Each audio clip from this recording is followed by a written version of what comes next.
Hey, what is up, everyone? Today we got a pretty cool story. It's narrated by Frederick Surrey. So get cozy, enjoy it, and watch it till the end, guys. The tin felt heavier than it should have been. Private Jarek Vance didn't notice at first. After 3 straight days of combat on the ash-choked world of Meridian Tertius, every movement felt weighted, every breath a labor against the particulate-laden air that seeped through even the best rebreather seals. The ration tin was just another object in a landscape of exhaustion, one more piece of standard-issue military equipment distributed by a quartermaster who barely looked at the faces of the men and women lined up before him. Jarek had taken it with the same numb acceptance he'd shown for everything else in the past 72 hours.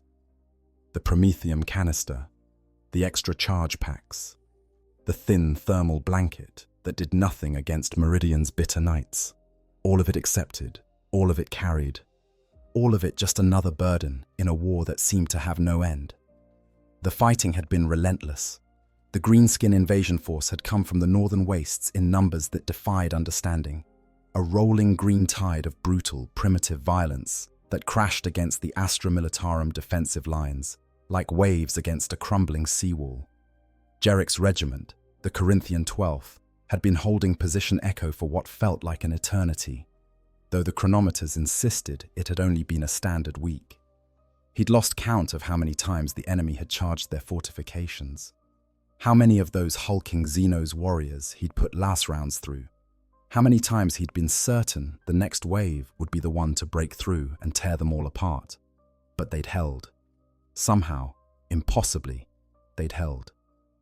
And when the enemy forces finally retreated to regroup, leaving the field littered with their dead and the air thick with the stench of burned alien flesh, Jarek and his squad had been rotated back to the secondary positions for what command generously called rest and resupply. It was there, in a shallow dugout that still smelled of the previous occupants' fear sweat, that Jarek had finally sat down to eat his first proper meal in days. The ration tin bore the standard Imperial Aquila stamped into its metallic surface, wings spread in eternal vigilance, crowned with the symbols of the Departamento Munitorum.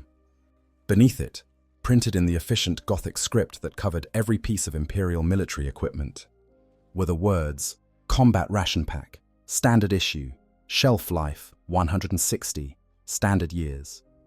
Jarek had eaten from hundreds of these tins. They all tasted the same. A grey paste that claimed to be grox and vegetable stew, but resembled neither grox nor vegetables in any meaningful way.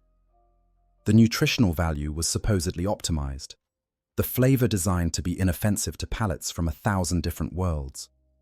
What it actually tasted like was regret and military efficiency.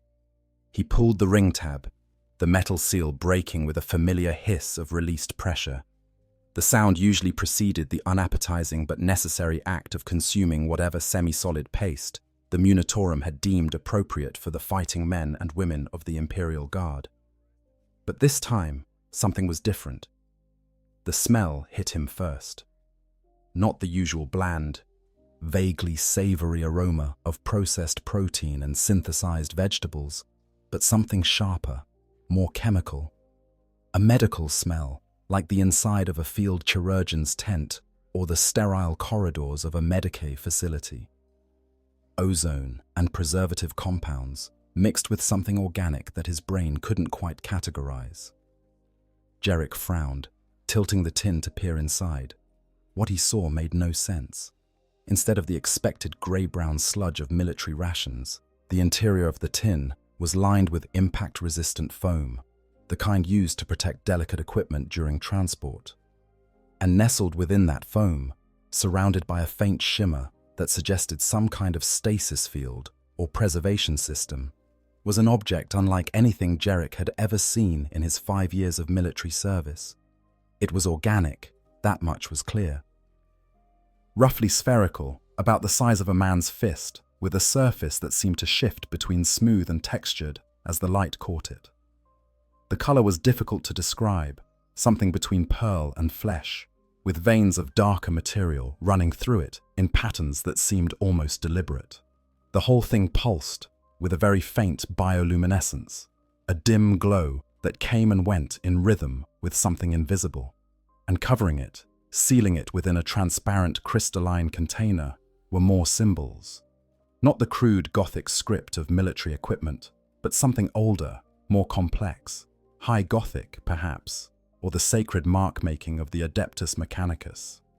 Jerick stared at it for a long moment, his tired mind struggling to process what he was seeing. This was wrong.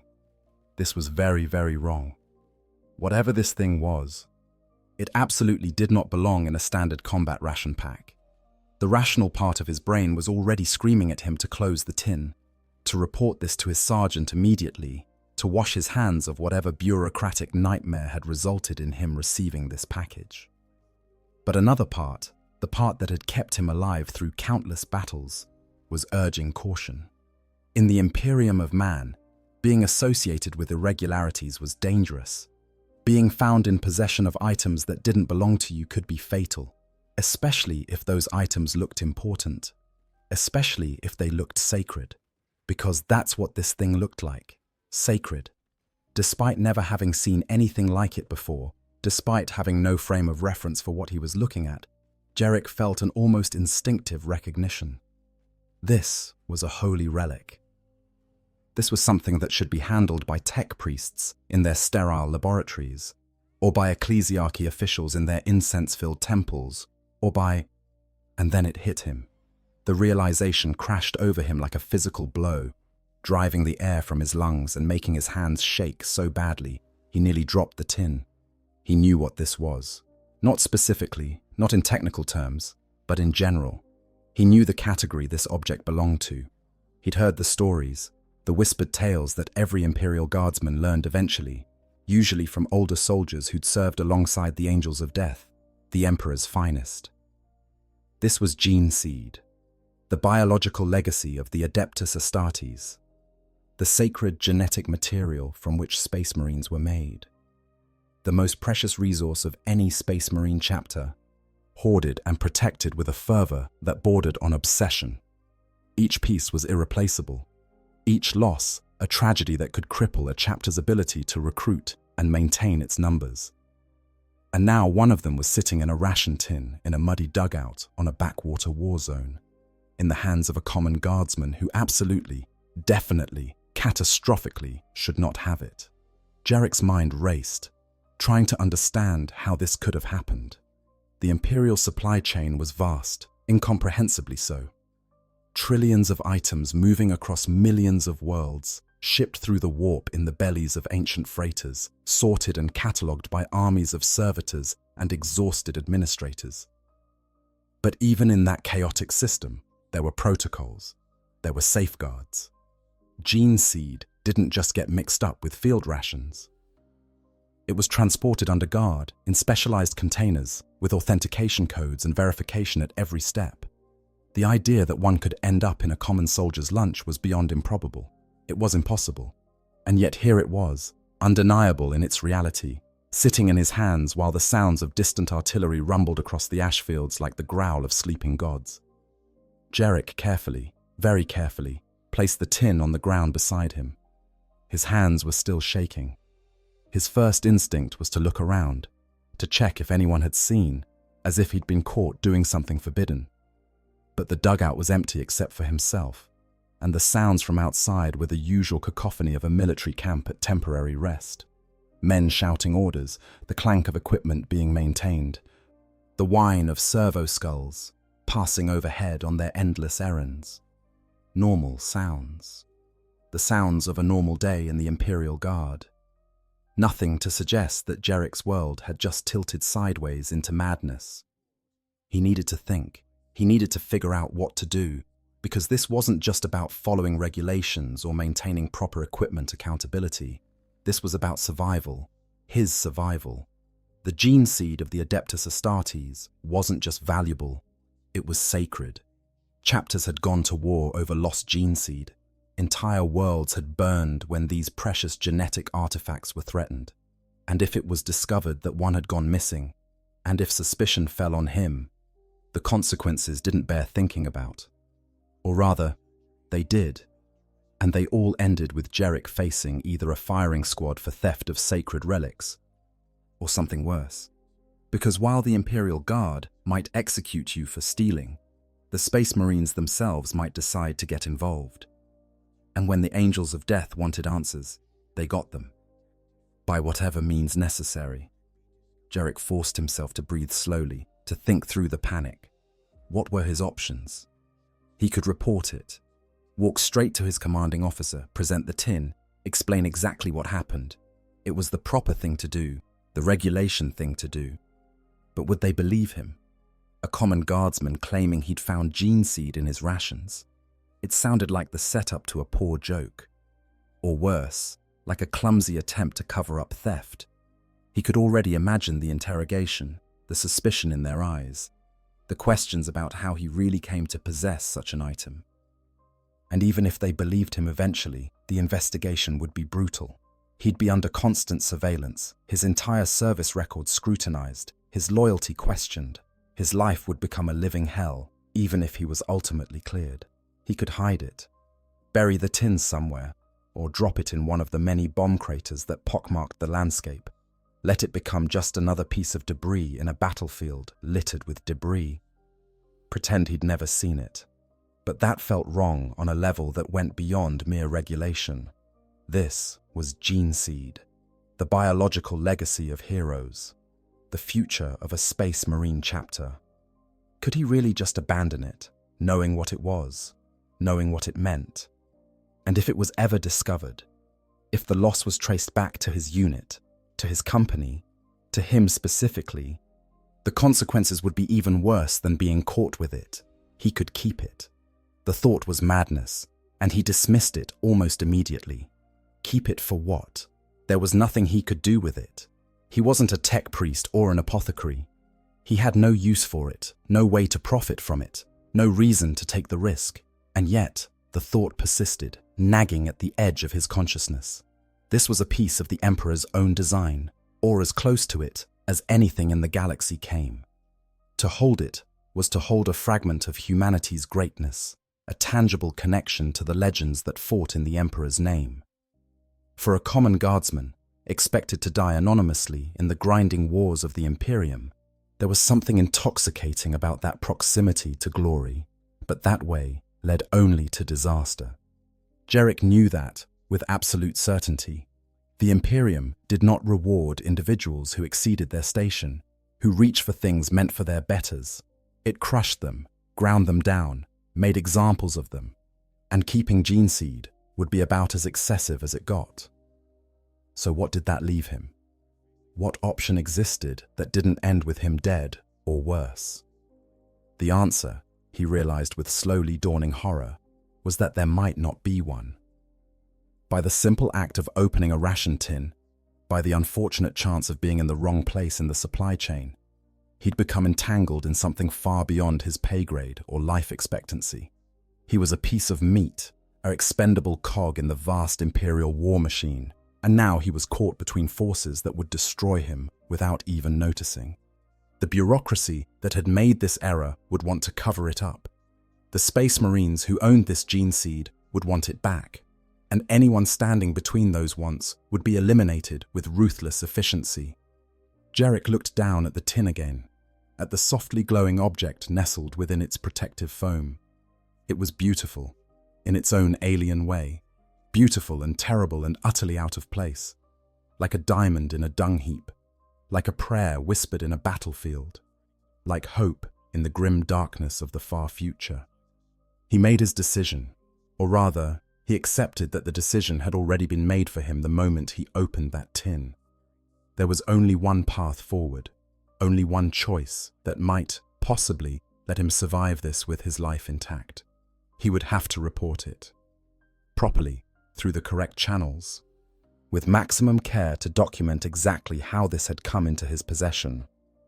And then he would have to pray to the Emperor that someone, somewhere in the vast machine of Imperial bureaucracy, would believe him and protect him from the consequences of this catastrophic error.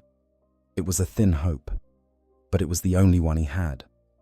Jarek reached out and carefully, with hands that were starting to steady now that the decision was made, closed the lid of the ration tin. the metal sealed with a soft click that seemed far too quiet for something that might determine whether he lived or died. Then he stood, brushed the ash from his uniform with automatic habit, and tucked the tin under his arm. Each step toward the command dugout felt like walking toward his own execution, but he forced himself to keep moving, because in the Imperium of man, hesitation was death. And at least this way, there was a chance. A small chance, perhaps, but better than none at all.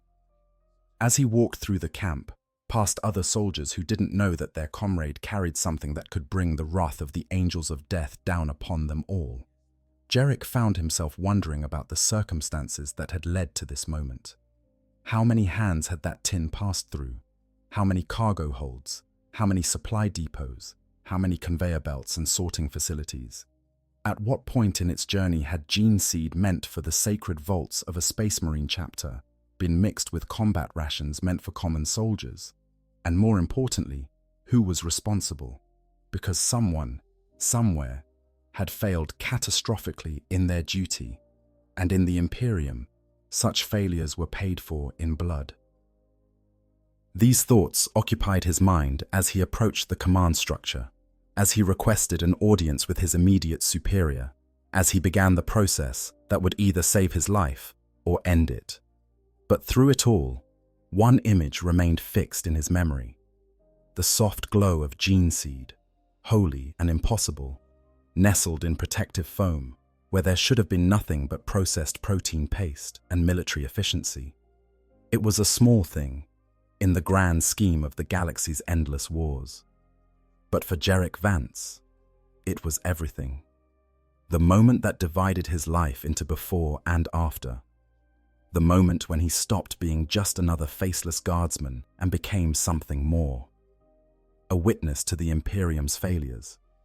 A keeper, however briefly, of its most sacred treasures. A man who would never, could never, be the same again. The sacred legacy of the Primarchs.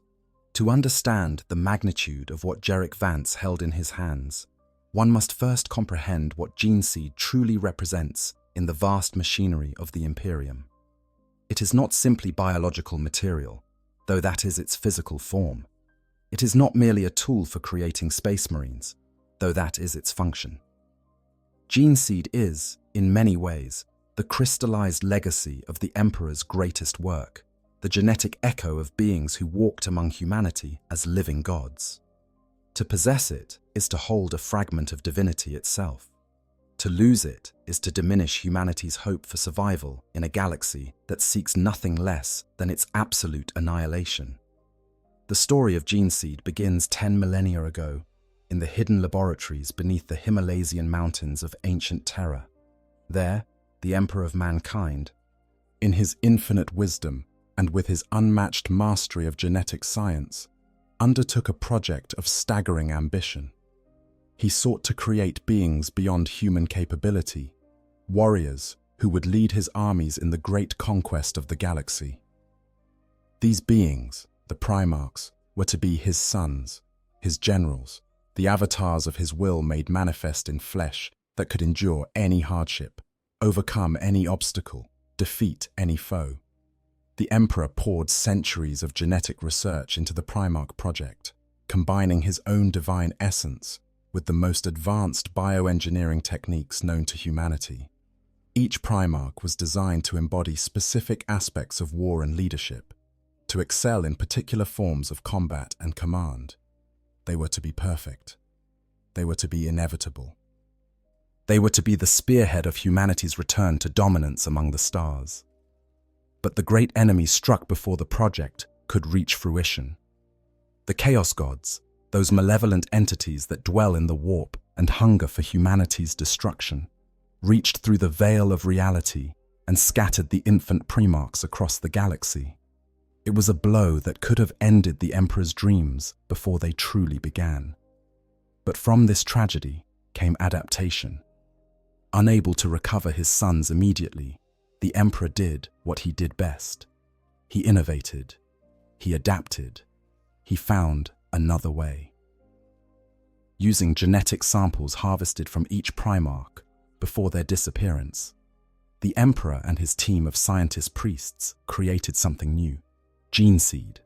These were not complete organisms, but rather encoded genetic information, templates from which specific organs could be grown. Each Primarch's genetic code would serve as the foundation for one of 20 Space Marine legions, creating warriors who, while not equal to their gene fathers, would still far surpass any normal human in strength, resilience, and capability. It was a compromise, but a brilliant one. Where there could not be 20 god beings leading humanity's armies, there would instead be millions of superhuman warriors, each carrying a fraction of their Primarch's gift. The process of creating these organs, these gene seed implants, was extraordinarily complex. Each piece of gene seed contained the blueprint for one of 19 specialized organs, later expanded to 22 for the Primaris variant, that would be surgically implanted into a human candidate over years of painful transformation. The secondary heart that provided redundancy and enhanced blood circulation, the os modular that strengthened bones and accelerated skeletal growth, the biscopea that massively increased muscle mass, the hemastomen that altered blood composition for enhanced oxygen-carrying capacity.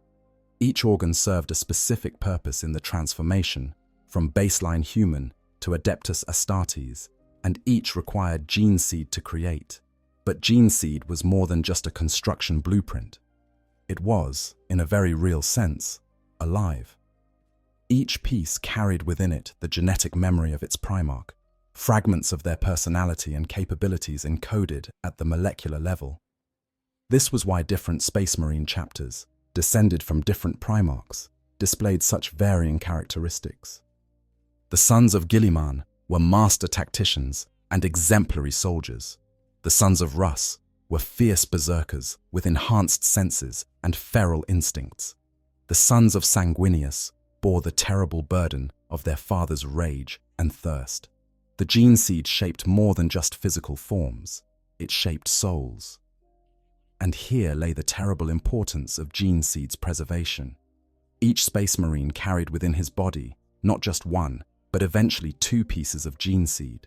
The progenoid glands, located at the throat and chest, would mature over years of service, growing within the warrior's enhanced flesh, absorbing genetic information from his experiences and battles.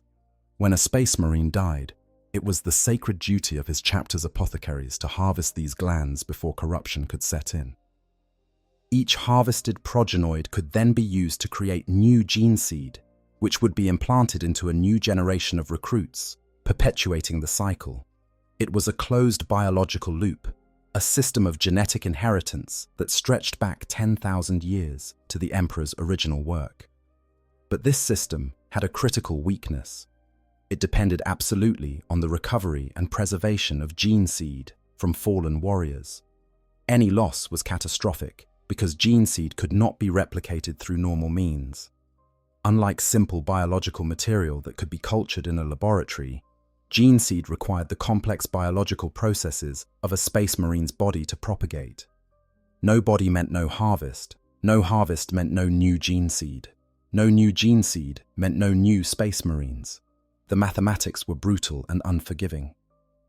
This was why chapters maintained gene seed tithes to the genetic repositories on Mars, why they fought to recover the bodies of fallen brothers even at tremendous cost, why the loss of gene seed in battle was considered a tragedy, equal to or greater than the loss of the warrior himself. A Space Marine could be mourned and honored, his deeds remembered in the chapter's halls, but his gene seed represented the potential for 10, 20, even 100 future warriors. To lose that potential was to weaken not just the chapter, but humanity's defense against a galaxy that wanted nothing more than to tear it apart. And then, in the closing years of the 41st millennium, came innovation. Belisarius Cawl, Archmagos Dominus of the Adeptus Mechanicus, completed a project he had been working on in secret for 10,000 years. Under the instruction of the resurrected Robut Guilliman, Cawl had created a new breed of Space Marine, Primaris Astartes. Larger, stronger, more resilient than their firstborn brothers, These new warriors represented the first major advancement in space marine biology since the Emperor's original work. And at the heart of this innovation was new gene seed.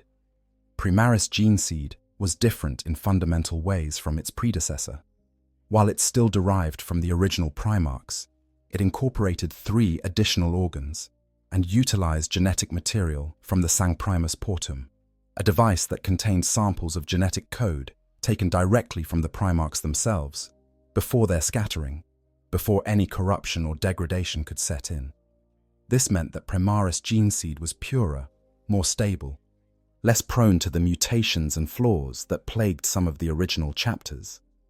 The genetic deviancy rate for Primaris marines was measured at a mere 0.001% per generation, a number so low it was effectively negligible.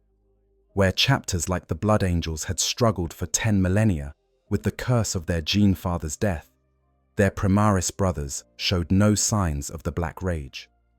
Where the Space Wolves had dealt with the degradation that came from their Canis helix, their Primaris successors remained stable. This stability came at a cost, of course. The process of creating Primaris gene seed was even more complex and resource-intensive than traditional methods.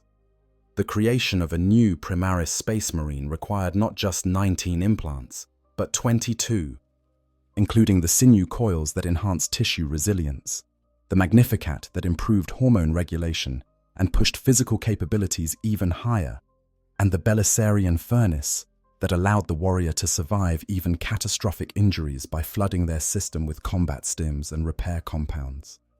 Each of these new organs required its own piece of specialized gene seed, and the loss of any one piece meant the loss of tremendous resources and capability. In Jarek Vance's ration tin, sealed within its stasis field and protective crystalline container, was precisely this kind of gene seed. Primaris genetic material, marked with the symbols and signatures that indicated its source, chapter, and designated recipient. It represented months of careful cultivation in the biologist laboratories, countless man-hours of verification and quality control, the investment of resources that could have fed a regiment for a month or equipped an armored company with new vehicles. And its value went beyond mere material worth. This was potential. This was future. This was the difference between a chapter maintaining its strength or slowly, inexorably declining toward extinction. The protocols for handling gene seed reflected its immense importance. Within a chapter, only apothecaries were permitted to harvest, store, and prepare it for implantation. These specialized warriors underwent training that went far beyond mere battlefield medicine. They were geneticists, biotechnicians, priests of the biological mysteries that transformed human into Astartes. They maintained the chapter's gene seed stocks in sealed vaults, often located in the deepest, most secure levels of the fortress monastery, protected by guards, by servo skulls programmed to kill intruders, by biometric locks that would detonate rather than open for unauthorized personnel. The idea that any unauthorized person might touch gene seed, might contaminate it with their inferior genetics or their unaugmented hands, was anathema. And yet, somehow, that was exactly what had happened. Primaris gene seed, which should have been en route from a Mechanicus forge world to a Space Marine chapter's recruiting facilities, had instead ended up in a supply depot's food distribution system. The sacred had been made profane through bureaucratic error. The irreplaceable had been treated as replaceable. The future of the Adeptus Astartes, carefully cultivated and zealously guarded, had been packed alongside reconstituted protein paste and vitamin supplements, filed under the wrong inventory code, and shipped to a war zone where it could be lost, destroyed, or contaminated without anyone even knowing it existed. This was the magnitude of the error that had occurred. This was what Jarek Vance held in his ash-stained hands as he made his way toward the command dugout.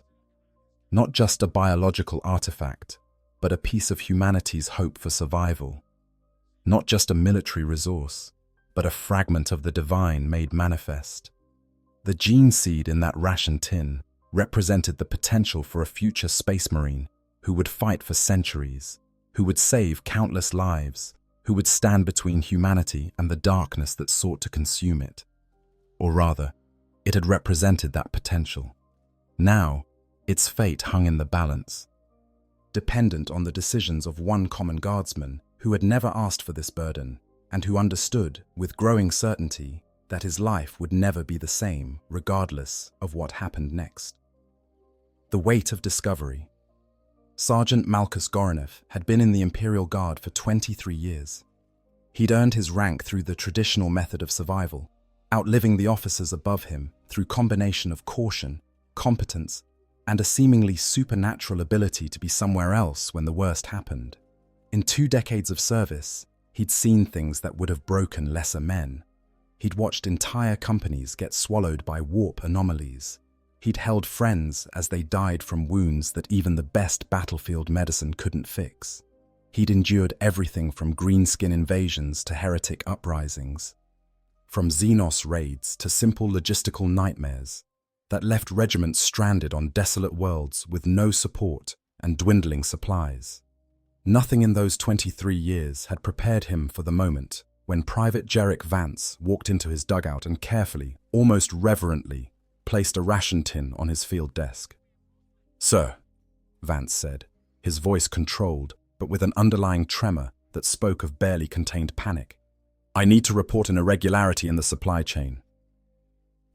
I have to pause here and say, this story really stuck with me. When I first came across references to supply chain failures in the lore, I started thinking about all the ways modern logistics could go wrong, and then imagining that scaled up to a galactic empire that's been running for 10,000 years with degrading technology. Of course, Gene Seed would end up in a ration tin eventually. The miracle isn't that it happened, it's that it doesn't happen more often. That's the grimdark genius of Warhammer.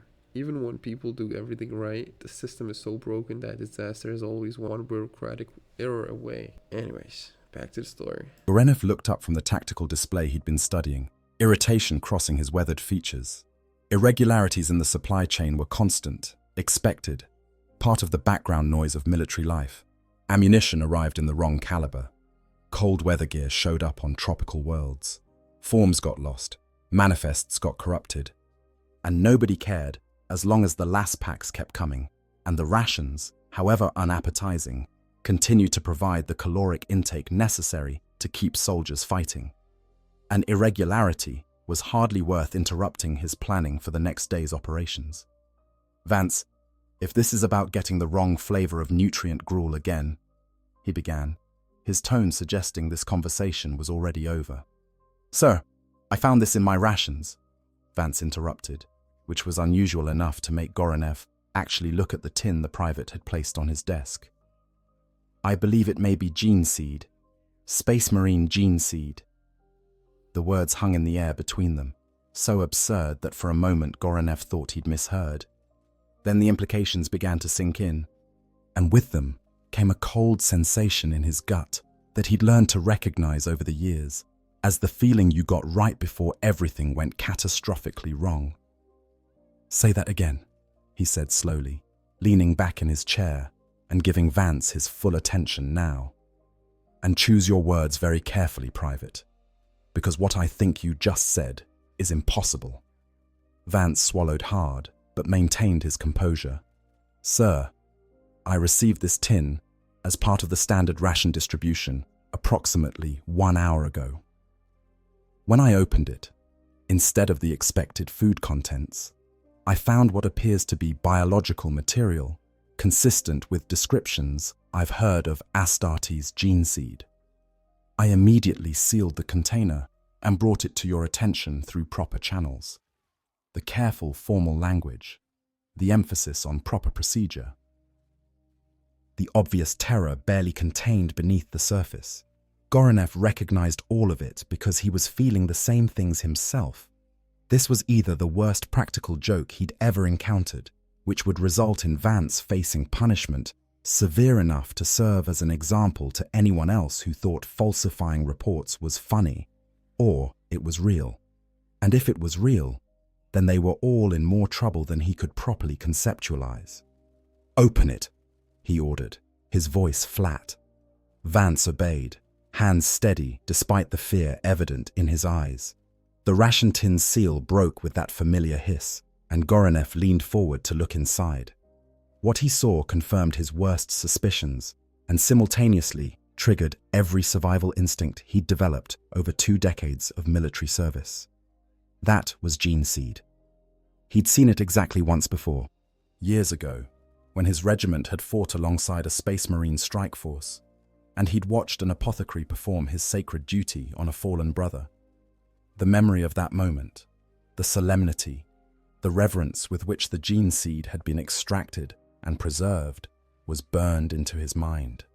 And here was something that looked exactly like that sacred relic, sitting in a standard military ration container, like it was no more important than processed grox meat. "Emperor's mercy," Goranev whispered, which was perhaps the most sincere prayer he'd offered in years. For a long moment, neither man spoke. The soft glow of the gene seed provided the only light in the dim dugout, pulsing gently like a heartbeat, a reminder that this was not inert material but something alive, something that carried within it the potential for transformation and power beyond anything either of them would ever possess.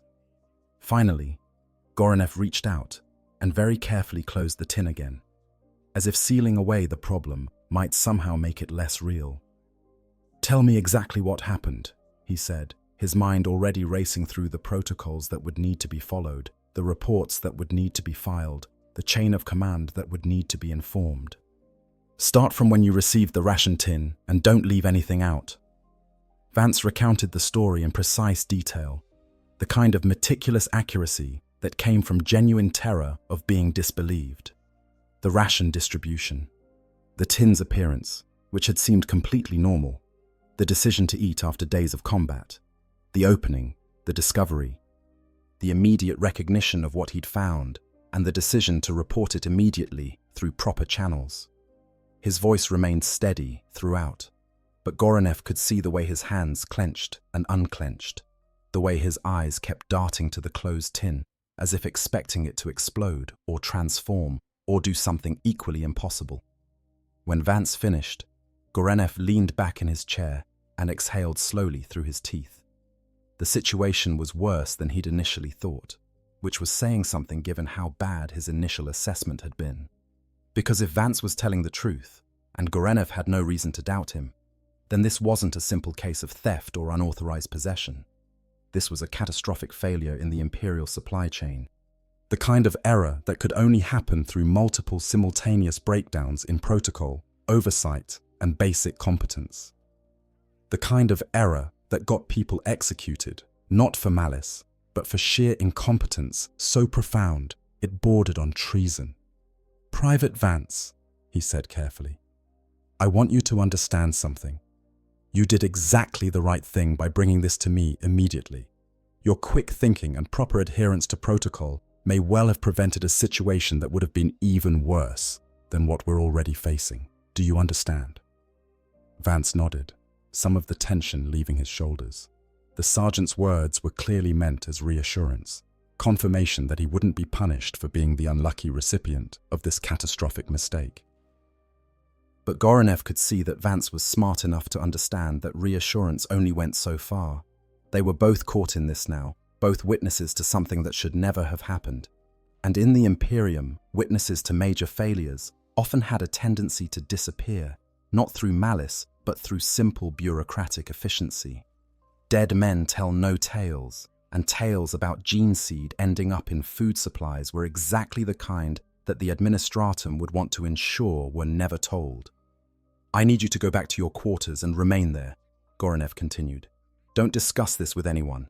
Not your squad mates, not your friends, not the Emperor himself, if he should happen to materialize in front of you. Is that clear?" "Yes, sir."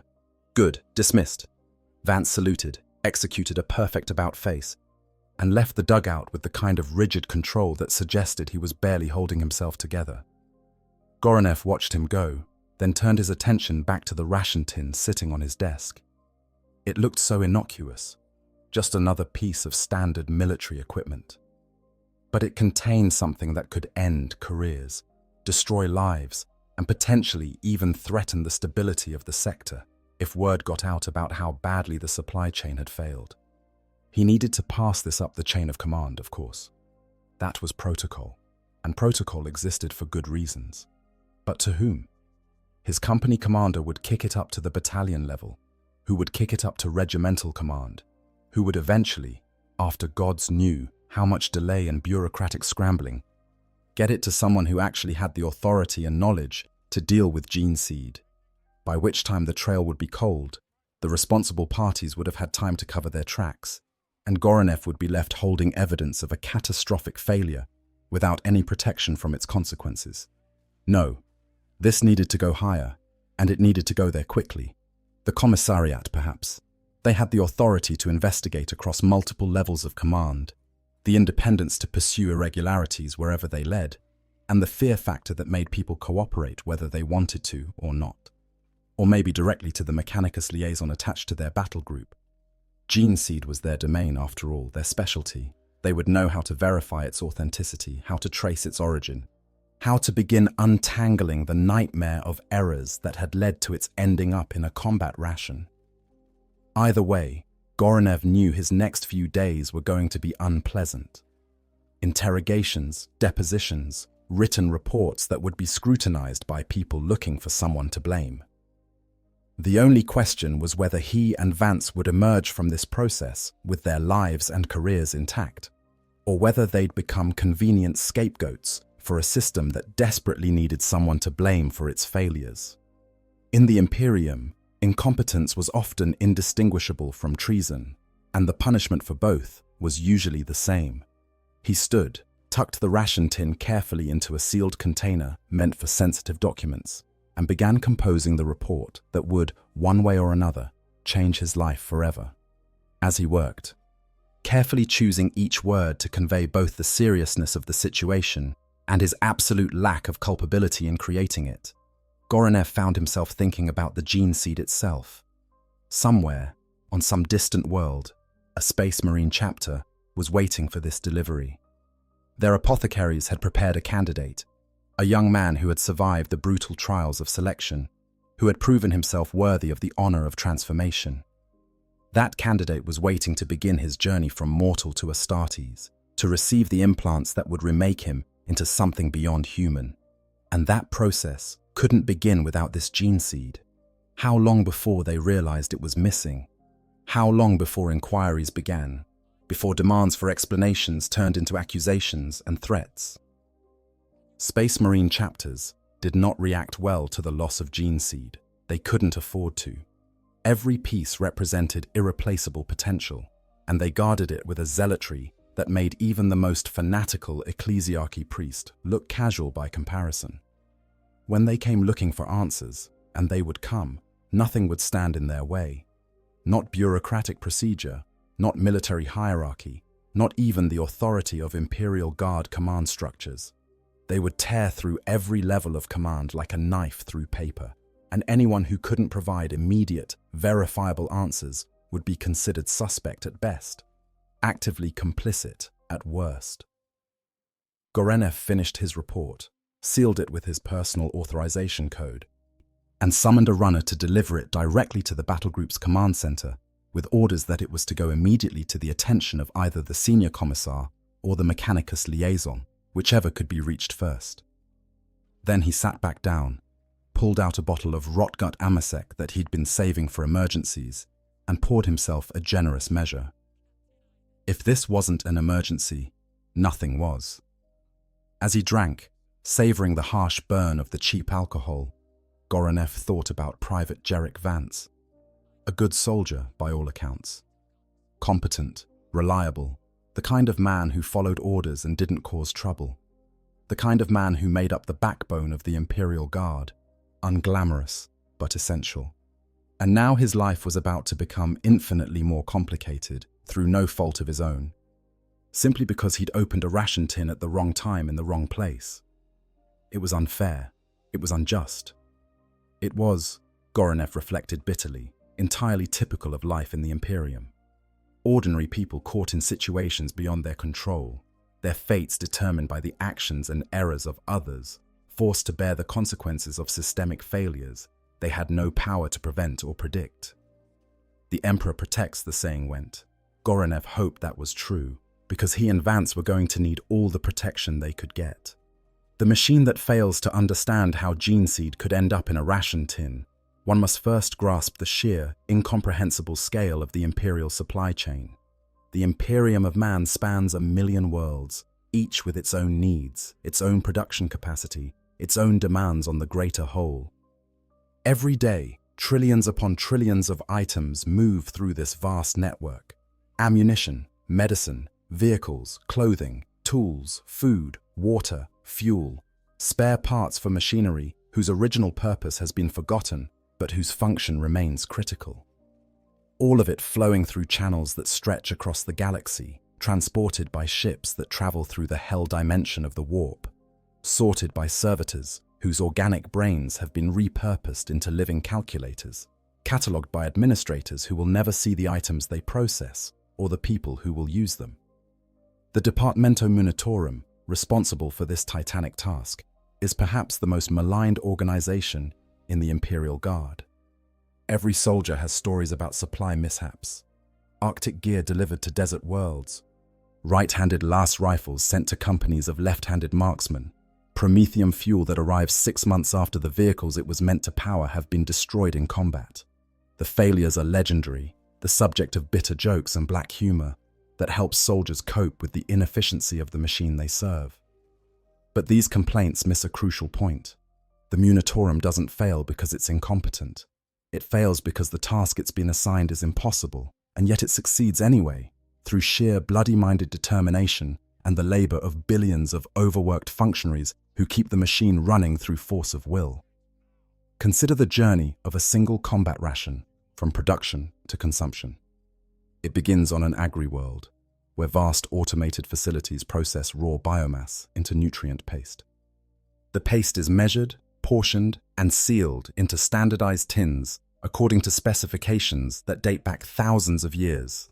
These tins are loaded into shipping containers, which are loaded onto cargo vehicles, which transport them to orbital elevators, which lift them to processing stations in high orbit.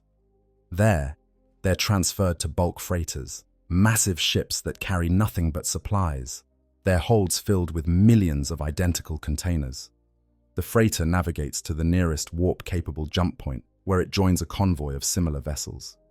Together, protected by escort ships and guided by navigators who can see the currents of the warp, they plunge into that hellish realm between stars. Days pass in real space, but subjective time inside the warp is meaningless. The journey might take weeks, or months, or years, with no way to know until they emerge. Some ships never emerge at all, lost to warp storms or demonic predation, or simple navigation errors that leave them stranded in the infinite dark. Those that survive translation back into real space arrive at a distribution hub, a massive orbital station that serves as a junction point for supplies flowing to dozens of worlds. Here, the containers are offloaded, sorted by servitors, programmed with routing algorithms that account for priority, destination, and current need. Combat zones get precedence over garrison worlds. Frontline regiments get preference over rear echelon support units. Supplies are broken down, recombined, rerouted based on intelligence that may be days or weeks old by the time it reaches the station. A container that began its journey destined for one regiment may end up being split among 3 different units, its contents dividing and subdividing like cells in mitosis. From the distribution hub, supplies move to sector depots, then to sub-sector facilities, then to individual world supply centers, then to regimental quartermasters, then to company supply sergeants, then to the individual soldiers who will actually use them. Each transfer is another opportunity for error. Each sorting is another chance for misidentification. Each database entry is another possibility for corruption or mistake. And all of this happens under conditions of chaos, with incomplete information, with systems that are maintained by people who are overworked, undertrained, and desperately trying to keep up with demands that exceed capacity by orders of magnitude. Now add to this already strained system the transportation of gene seed. This is not a bulk commodity like rations. This is precious cargo requiring specialized handling, climate control, authentication at every step. A single unit of gene seed might travel from a Mechanicus forge world where it was cultured, to a secure transport vessel, to a Space Marine chapter's receiving facility, never passing through the normal supply chain at all. It moves in shielded containers, often under armed guard, with documentation that specifies exactly who can handle it, exactly what conditions must be maintained, exactly what protocols must be followed at every stage. But even specialized systems interface with the general supply chain. Secure cargo still moves through the same orbital stations, uses the same warp-capable freighters, passes through some of the same checkpoints and sorting facilities as mundane supplies. And here, in these points of intersection, is where the catastrophe waiting to happen finally happens. A shipping container with the wrong code, a servitor with corrupted routing algorithms, a clerk who cross-references the wrong manifest, a sticker that falls off during transport, leaving a crate unmarked and unidentifiable. Any of these, in isolation, might be caught and corrected. But when they happen simultaneously, when errors compound and reinforce each other, the system fails in spectacular fashion. Imagine the sequence of events that led to gene seed ending up in a ration tin. It begins with a shipping error on a Mechanicus forge world. A container of gene seed, properly sealed and marked, is loaded onto a cargo servitor, but the servitor's navigation systems have drift, a common problem that requires regular calibration, but which hasn't been performed because the tech priest responsible for maintenance is occupied with more critical tasks. The servitor delivers the container not to the secure transport area, but to a general cargo hold.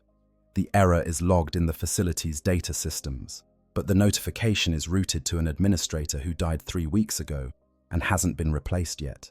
The container sits in the wrong location for 6 hours before being loaded onto a bulk freighter. The freighter's manifest shows the container as miscellaneous organic material for military use, which is technically accurate, but not specific enough to flag it as anything special. It's loaded alongside thousands of other containers, treated as standard cargo, subjected to the same rough handling and environmental conditions as everything else in the hold.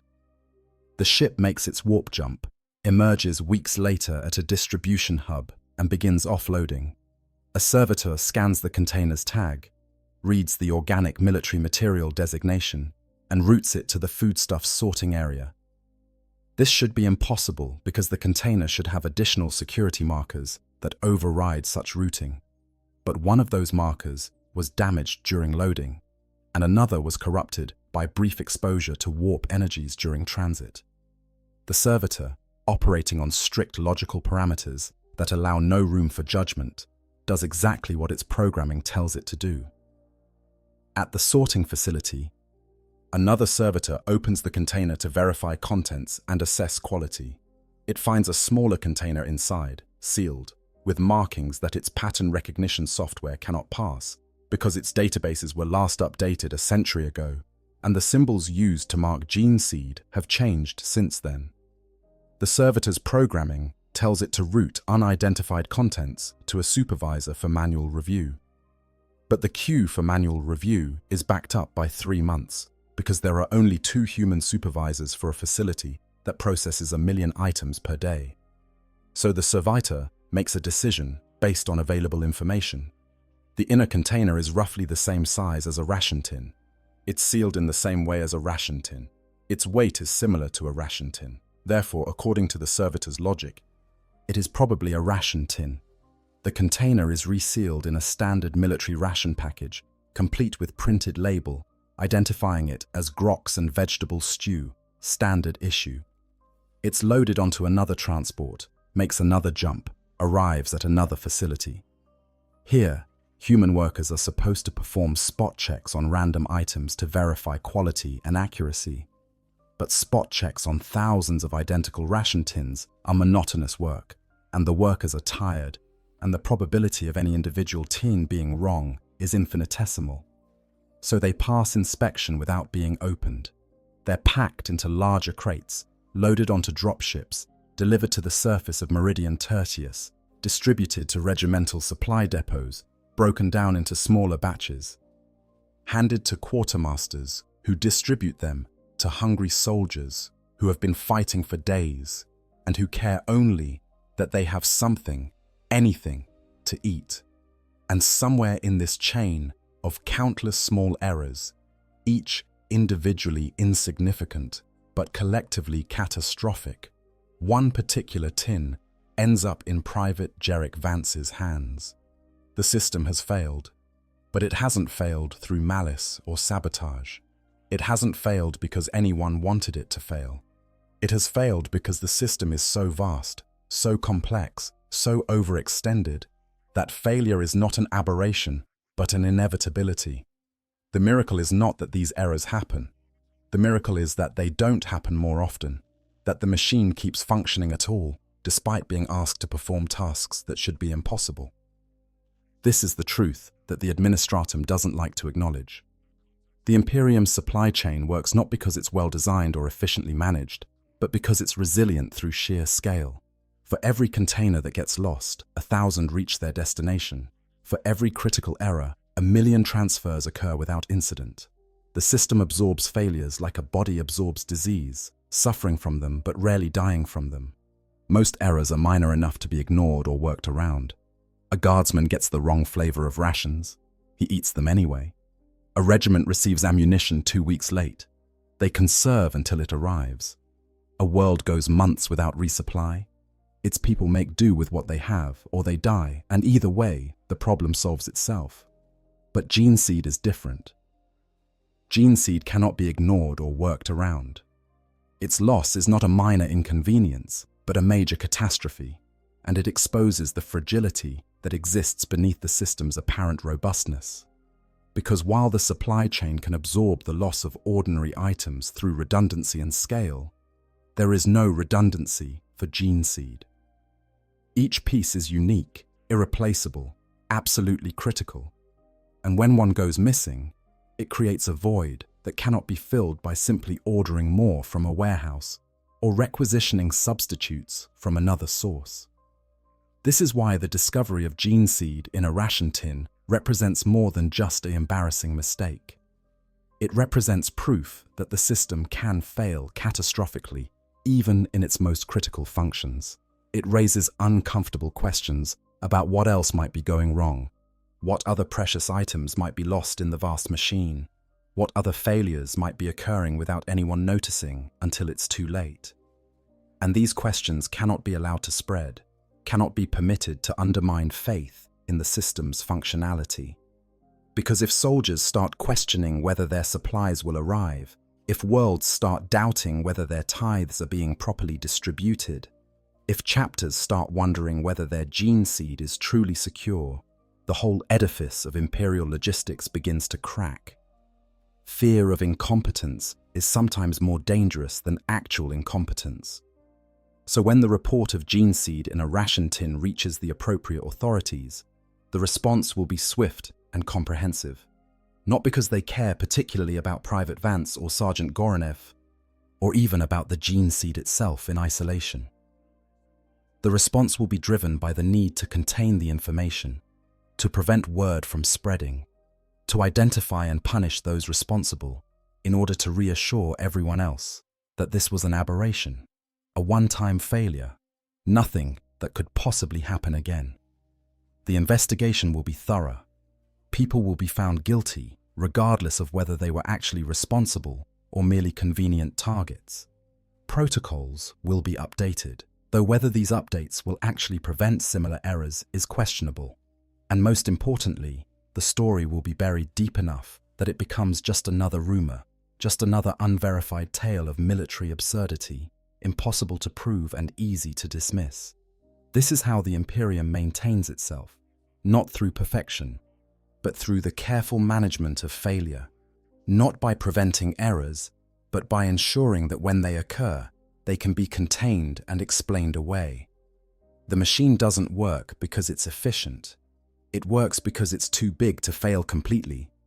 and because everyone involved has a vested interest in maintaining the illusion of functionality, even when the reality is chaos. Private Jarek Vance, opening his ration tin and finding something that should never have been there, had pulled back the curtain on this reality. He'd seen the machine fail in a way that couldn't be hidden or explained away.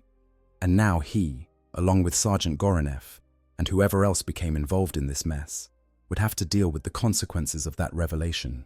Not because they had done anything wrong, but because they had witnessed something the Imperium preferred remain hidden.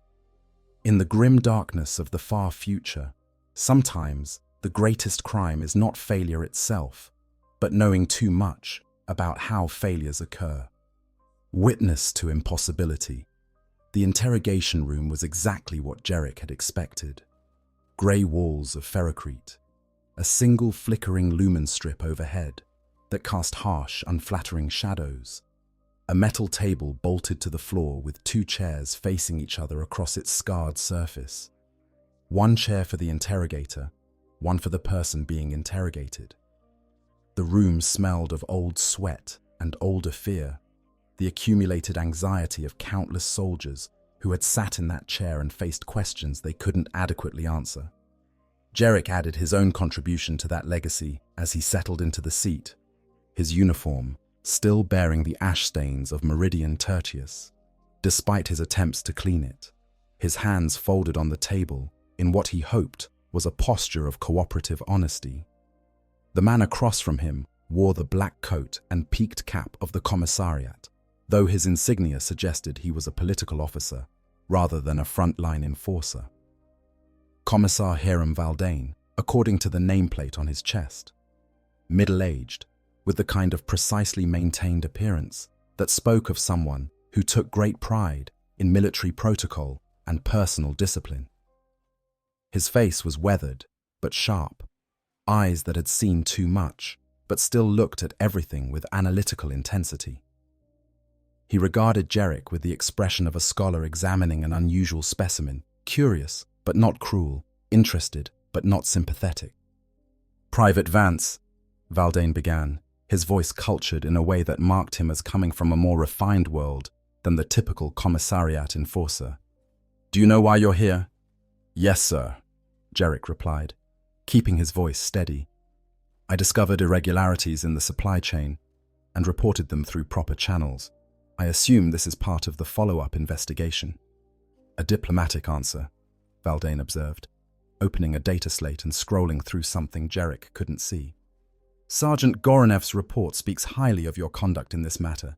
Immediate reporting, proper procedure, clear communication. It's refreshing to encounter a soldier who understands the importance of protocol." Jarek said nothing, waiting for the other boot to drop. In his experience, commissars didn't compliment you unless they were about to accuse you of something terrible. The kindness was part of the technique, lowering your guard before the real questioning began.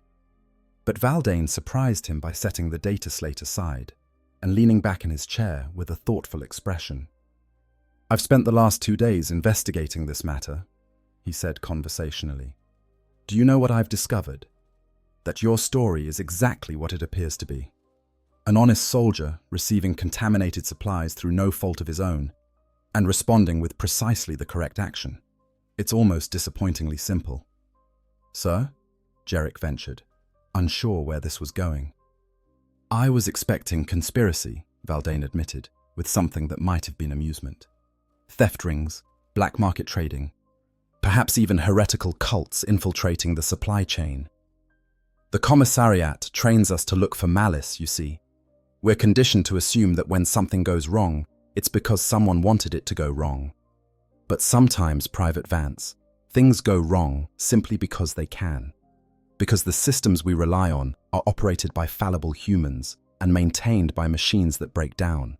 Because the galaxy is vast and complicated and prone to chaos in the mundane sense, as well as the supernatural one."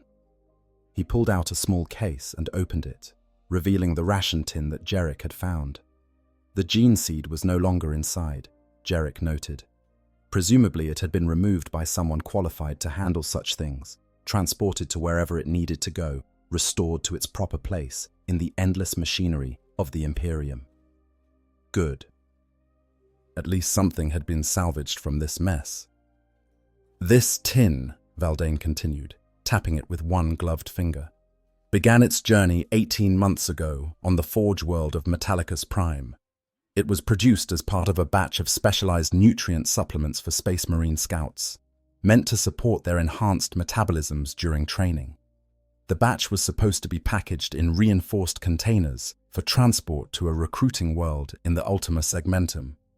Are you following me so far? Jarek nodded, his mind trying to process the timeline. 18 months. The gene seed had been lost in the supply chain for a year and a half, bouncing from location to location, getting further and further from its intended destination, until it had finally ended up in his hands. The scale of the error was almost incomprehensible. But there was a problem, Valdane said, his tone suggesting this was an understatement. The batch was packaged incorrectly. A servitor malfunction resulted in the containers being marked with the wrong inventory codes. Instead of being flagged as specialized dietary supplements for Astartes, they were labeled as standard military rations. This error was not caught because the quality control supervisor responsible for that production line had been dead for 3 weeks and not replaced. Are you seeing a pattern here, Private? Multiple points of failure, sir, Jarek offered. Precisely. Multiple points of failure, none of them individually significant, but collectively creating a cascade of errors that resulted in this tin ending up in the general supply distribution system. From there, it was simply absorbed into the standard logistics network. Shipped, stored, shipped again, stored again, each time treated as nothing more important than any other ration tin because its labeling said it was nothing more important, until it reached Meridian Tertius and was distributed to your regiment. Valdane closed the case with a soft click that seemed oddly final. The gene seed itself was recovered intact, thank the Emperor. It's been returned to the appropriate authorities and will be implanted as originally intended, only a year behind schedule. The Space Marine chapter in question has been informed of the error and the recovery. They are, shall we say, less than pleased with the Departamento Munitorum's handling of this matter, but they're satisfied that their genetic legacy has been preserved. And what happens now, sir? Jarek asked, because he had to know. His future hung on the answer to that question. Valdane's expression became more serious. That depends on perspective. From the Munitorum's view, this incident is being classified as a critical failure requiring systemic review. There will be audits, investigations, new protocols implemented. The servitor malfunction has been traced and corrected. The supervisor position has been filled. Additional verification steps have been added to the packaging process, none of which will likely prevent the next error, but it makes everyone feel like they're doing something productive. He leaned forward, his gaze intense. From the Commissariat's perspective, you and Sergeant Goranev have demonstrated exactly the kind of integrity and dedication to duty that the Imperial Guard needs. You will both receive commendations for your actions. Those commendations will be filed in your permanent records, though they will be classified at a level that means you'll never actually see them or be able to mention them to anyone. I don't understand, sir, Jarek said, though he was beginning to get an uncomfortable idea of where this was heading. The Administratum wants this incident forgotten, Private Vance. They want it buried so deep that in a year, anyone who tries to research it will find nothing but redacted files and clerical errors that make it impossible to verify what actually happened. The story of gene seed ending up in rations is too embarrassing, raises too many uncomfortable questions about supply chain security, so it's being erased. Officially, this incident never occurred. You never found anything unusual. Sergeant Goranev never filed a report. This conversation never happened. Valdane's expression softened slightly. But unofficially, you should know that you did the right thing. You handled an impossible situation with grace and proper procedure. That matters, even if you can never be publicly recognized for it. The Emperor sees all, Private Vance, even the deeds that must remain hidden. Take comfort in that. And if I talk about this, if I tell people what happened, Jarek asked, not because he intended to, but because he needed to understand the boundaries of his new reality. Then you'll be marked as someone spreading unverified rumors about military supply chains, possibly with intent to undermine morale, Valdane replied without hesitation. You'll be reassigned to a punishment battalion, or simply disappear during a combat operation that went wrong. Not because anyone wants to hurt you, but because the system cannot allow this story to spread. Do you understand? This is not a threat, Private. This is simply an explanation of how things work. Jarek understood. Of course he understood. He'd seen enough of the Imperium's machinery to know that truth was less important than stability, that facts mattered less than the appearance of competence. The gene seed had been found and returned. The error had been identified and nominally corrected. Everyone could return to their duty secure in the knowledge that the system, while not perfect, was at least functional, and anyone who suggested otherwise would be dealt with quietly and efficiently. I understand, sir, he said, and meant it. Good. Valdane stood, indicating the interview was over. You'll return to your unit and resume your normal duties. This matter is closed, and Private Vance, for what it's worth, you have my respect. In a galaxy full of soldiers who follow orders without thinking, you showed the initiative to recognize something wrong and the discipline to handle it properly. That's valuable, even if it can never be acknowledged officially. Jarek stood, saluted, and left the interrogation room with the odd sensation of having been simultaneously vindicated and silenced. He'd done everything right, and his reward was the knowledge that he could never speak of it again, that this moment which had dominated his existence for the past week would have to become just another memory that he carried in silence. The gene seed was safe. His life would continue. And the Imperium would keep turning, vast and indifferent, grinding forward with the same mixture of dysfunction and determination that had kept humanity alive for 10,000 years. As he walked back to his quarters, Jarek found himself thinking about the space marine who would eventually receive that gene seed. Some young candidate on a distant world, undergoing trials of strength and endurance, proving himself worthy of transformation into one of the Emperor's angels of death. That candidate would never know about the ration tin, about the year and a half his future had spent lost in bureaucratic chaos, about the common Guardsman who had found and preserved it. But somewhere, in the vast interconnected web of cause and effect that was the Imperium, Jarek's actions had mattered. He'd saved a life that hadn't yet begun, preserved a legacy that would outlast him by centuries, contributed in some small way to humanity's continued survival against the darkness. It wasn't much. It would never be recognized or rewarded. But in the grim darkness of the far future, where most lives were spent and forgotten without leaving the slightest mark on the galaxy, even small acts of duty and honor had value. Jarek had found gene seed in his rations, and he'd done the right thing with it. That would have to be enough. When angels descend. 3 weeks after the interrogation, life in the Corinthian 12th had returned to something resembling normal. The greenskin invasion had been pushed back, the defensive lines reinforced, and Meridian Tertius settled into the grinding stalemate that characterized so many Imperial wars. Jarek's squad had been rotated back to the front lines, then back to reserve positions, then forward again in the endless cycle of advance and consolidation that would continue until either the enemy was destroyed or the Imperium decided the world wasn't worth the resources being expended to defend it. Jarek tried not to think about the gene seed incident. He followed Commissar Valdane's implicit advice and never mentioned it to anyone, not even in the casual conversations that soldiers used to pass the time between combat operations. When his squadmates asked about his meeting with the commissariat, he'd simply said it was routine investigation about supply chain issues, nothing important, nothing worth discussing. They'd accepted this explanation with the same indifference they showed to most official military business. The Guard ran on rumors and complaints, but even gossip needed substance to sustain itself, and Jarek gave them nothing to work with. But forgetting proved more difficult than he'd anticipated. Every time he opened a ration tin, there was a moment of irrational fear that he'd find something else inside, something equally impossible and equally dangerous. Every time he saw commissars moving through the camp, he wondered if they were coming for him after all, if someone had decided that leaving witnesses alive was too risky.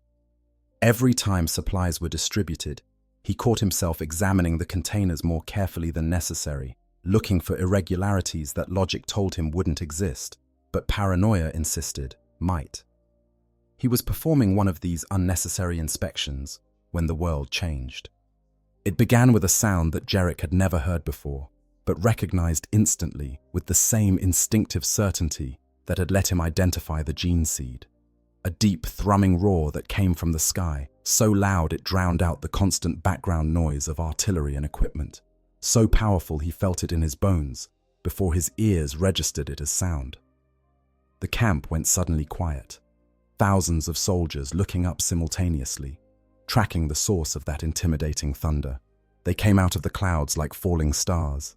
3 Thunderhawk gunships, painted in the midnight blue and silver of the Angels of Vengeance chapter, descending toward the landing pads near the command section with the kind of precision that spoke of pilots who had performed this maneuver thousands of times in conditions far more hostile than Meridian's relatively calm atmosphere. Their armor was scarred with the marks of 100 battles. Their weapon systems were obviously active, and even from a distance, Jarek could see the chapter symbols and honor markings that covered their hulls. These were not new ships. These were veterans, carrying veterans, coming to this backwater war zone for reasons that sent ice through Jarek's veins. "Space Marines," someone whispered, with a mixture of awe and fear that Jarek suspected he shared. Why are the Angels of Vengeance here? The same question was on everyone's mind. Space Marine chapters operated independently of the Imperial Guard command structure, pursuing their own objectives according to priorities known only to themselves and the High Lords of Terror. Their presence usually meant one of 2 things. Either there was a threat on this world significant enough to warrant the attention of the Emperor's finest, which was terrifying, because if regular Guard forces couldn't handle it, the situation was probably worse than anyone realized. Or they were here for something specific, something important enough to divert precious Astartes resources from other war zones. Like gene seed, Jarek thought with growing dread. Like investigating the loss and recovery of one of their chapter's most precious genetic legacies. Like finding out exactly how it had ended up in a ration tin and making absolutely certain that nothing like this could ever happen again. The Thunderhawks touched down with surprising delicacy for such massive vehicles, their landing gear compensating for Meridian's uneven terrain with hydraulic precision. The boarding ramps lowered with hisses of released pressure, and Space Marines emerged into the ash-choked air. Jarek had seen Astartes before, during joint operations on other worlds, but the experience never became familiar. They were simply too large, too imposing, too obviously more than human to ever be treated as routine. Each one stood well over 2 meters tall in their power armor, moving with a grace that belied their massive bulk. Weapons that could be vehicle-mounted, held casually in hands that could crush a man's skull with ease. Even at a distance, their presence was overwhelming. But it wasn't their size or equipment that made Jarek's blood run cold. It was the fact that one of them, a Space Marine in the white armor of an apothecary, carried a sealed container that Jarek recognized with horrible certainty. Gene seed. They'd brought it with them, which meant this wasn't just a routine visit or a combat deployment. This was directly related to what had happened 3 weeks ago. "All personnel in this sector report to your duty stations," a Vox-amplified voice announced, cutting through the murmur of speculation that had rippled through the camp. "Command staff report to the Strategic Operations Center immediately. This directive comes by order of Lord Captain Zereth of the Angels of Vengeance. Compliance is not optional." Lord Captain, Jarek felt his stomach drop. Space Marine chapters didn't send mere sergeants or tactical squad leaders to investigate administrative matters. They sent officers. And if a Lord Captain had come to Meridian Tertius, bringing gene seed with him and demanding immediate access to command staff, then this situation was far more serious than Commissar Valdane's reassurances had suggested. Jarek's squad was scrambling to follow orders, but he found himself frozen in place. watching the Space Marines move toward the command center with the inexorable purpose of predators who had scented prey. He knew, with the certainty that sometimes came from pure fear, that those Astartes were here because of him. Because of the gene seed, because somewhere in the Angels of Vengeance chapter, someone had done calculations and investigations and concluded that the official reports were insufficient, that a Lord Captain's personal attention was required to get proper answers to uncomfortable questions. "Vance, move your ass!" his sergeant barked, snapping Jarek out of his paralysis. He obeyed automatically, falling in with his squad as they headed toward their assigned defensive position, but his mind was elsewhere. Should he try to hide? Report to Commissar Valdane? Volunteer information before being asked? Each option seemed worse than the last. The Angels of Vengeance were known to be severe even by Space Marine standards, prone to viewing any lapse in duty as a personal affront. If they'd come here angry about gene seed being lost in the supply chain, no amount of proper procedure or good intentions would protect him from their wrath. Hours passed in a state of suspended terror. Normal duties continued, but everyone could feel the tension that had settled over the camp like a physical weight. Rumors spread with the speed that only military gossip could achieve. The Space Marines were here to purge heretics in the command structure. They were here to requisition the entire regiment for a suicide mission. They were here because Meridian Tertius was about to be invaded by something so terrible that even the Guard couldn't handle it. Each theory was more outlandish than the last, but all of them shared one common thread. The arrival of Angels of Vengeance meant someone's life was about to get significantly worse. It was almost a relief when the summons finally came. A runner found Jarek during an evening meal, delivered orders that he was to report to the Strategic Operations Center immediately, alone, without discussing the matter with anyone. His squadmates watched him go with expressions that mixed sympathy with the relief that they weren't the ones being called to meet with Space Marines. Jarek walked through the camp with the measured pace of a man walking to his execution, noting details with the strange clarity that fear sometimes brought. The way the ash caught the light from the campfires, the sound of distant thunder from artillery exchanges on the horizon, the smell of promethium and unwashed bodies that defined military encampments across the Imperium. These might be his last moments of freedom, and he found himself wanting to remember them. The Strategic Operations Center was a reinforced bunker that served as the nerve center for military operations in this sector. Jarek had never been inside before.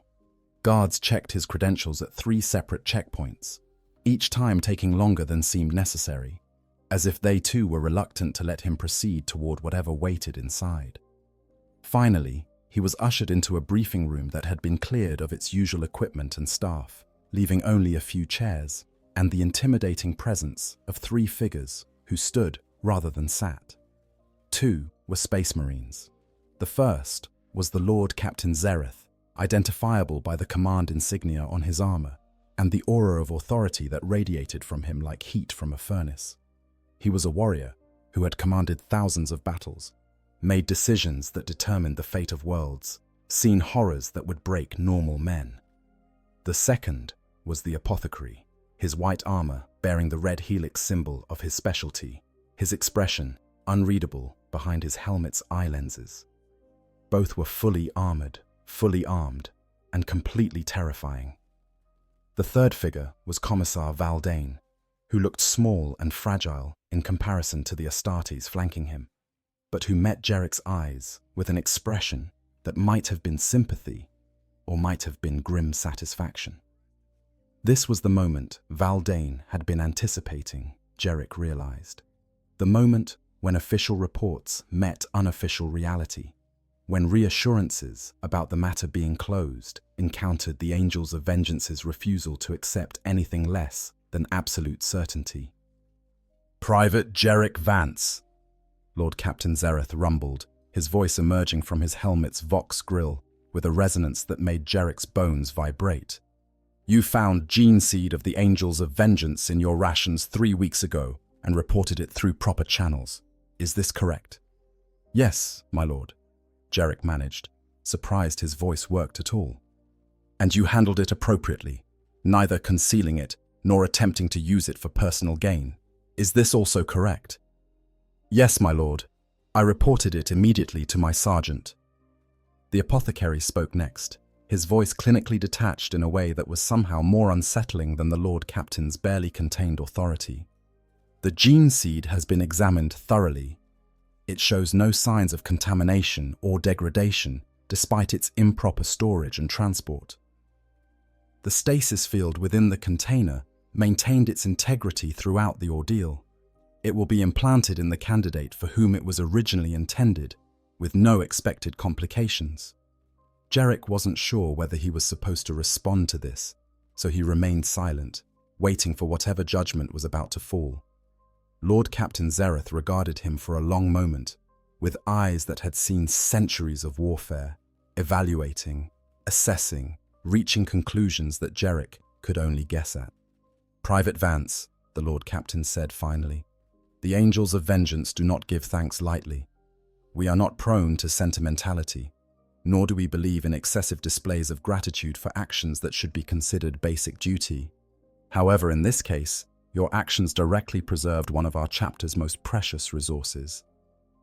The gene seed you found represents not just biological material, but the continuation of a legacy that stretches back to the Emperor himself. Without your quick thinking and proper adherence to protocol, it might have been lost forever, damaged beyond recovery, or destroyed in combat.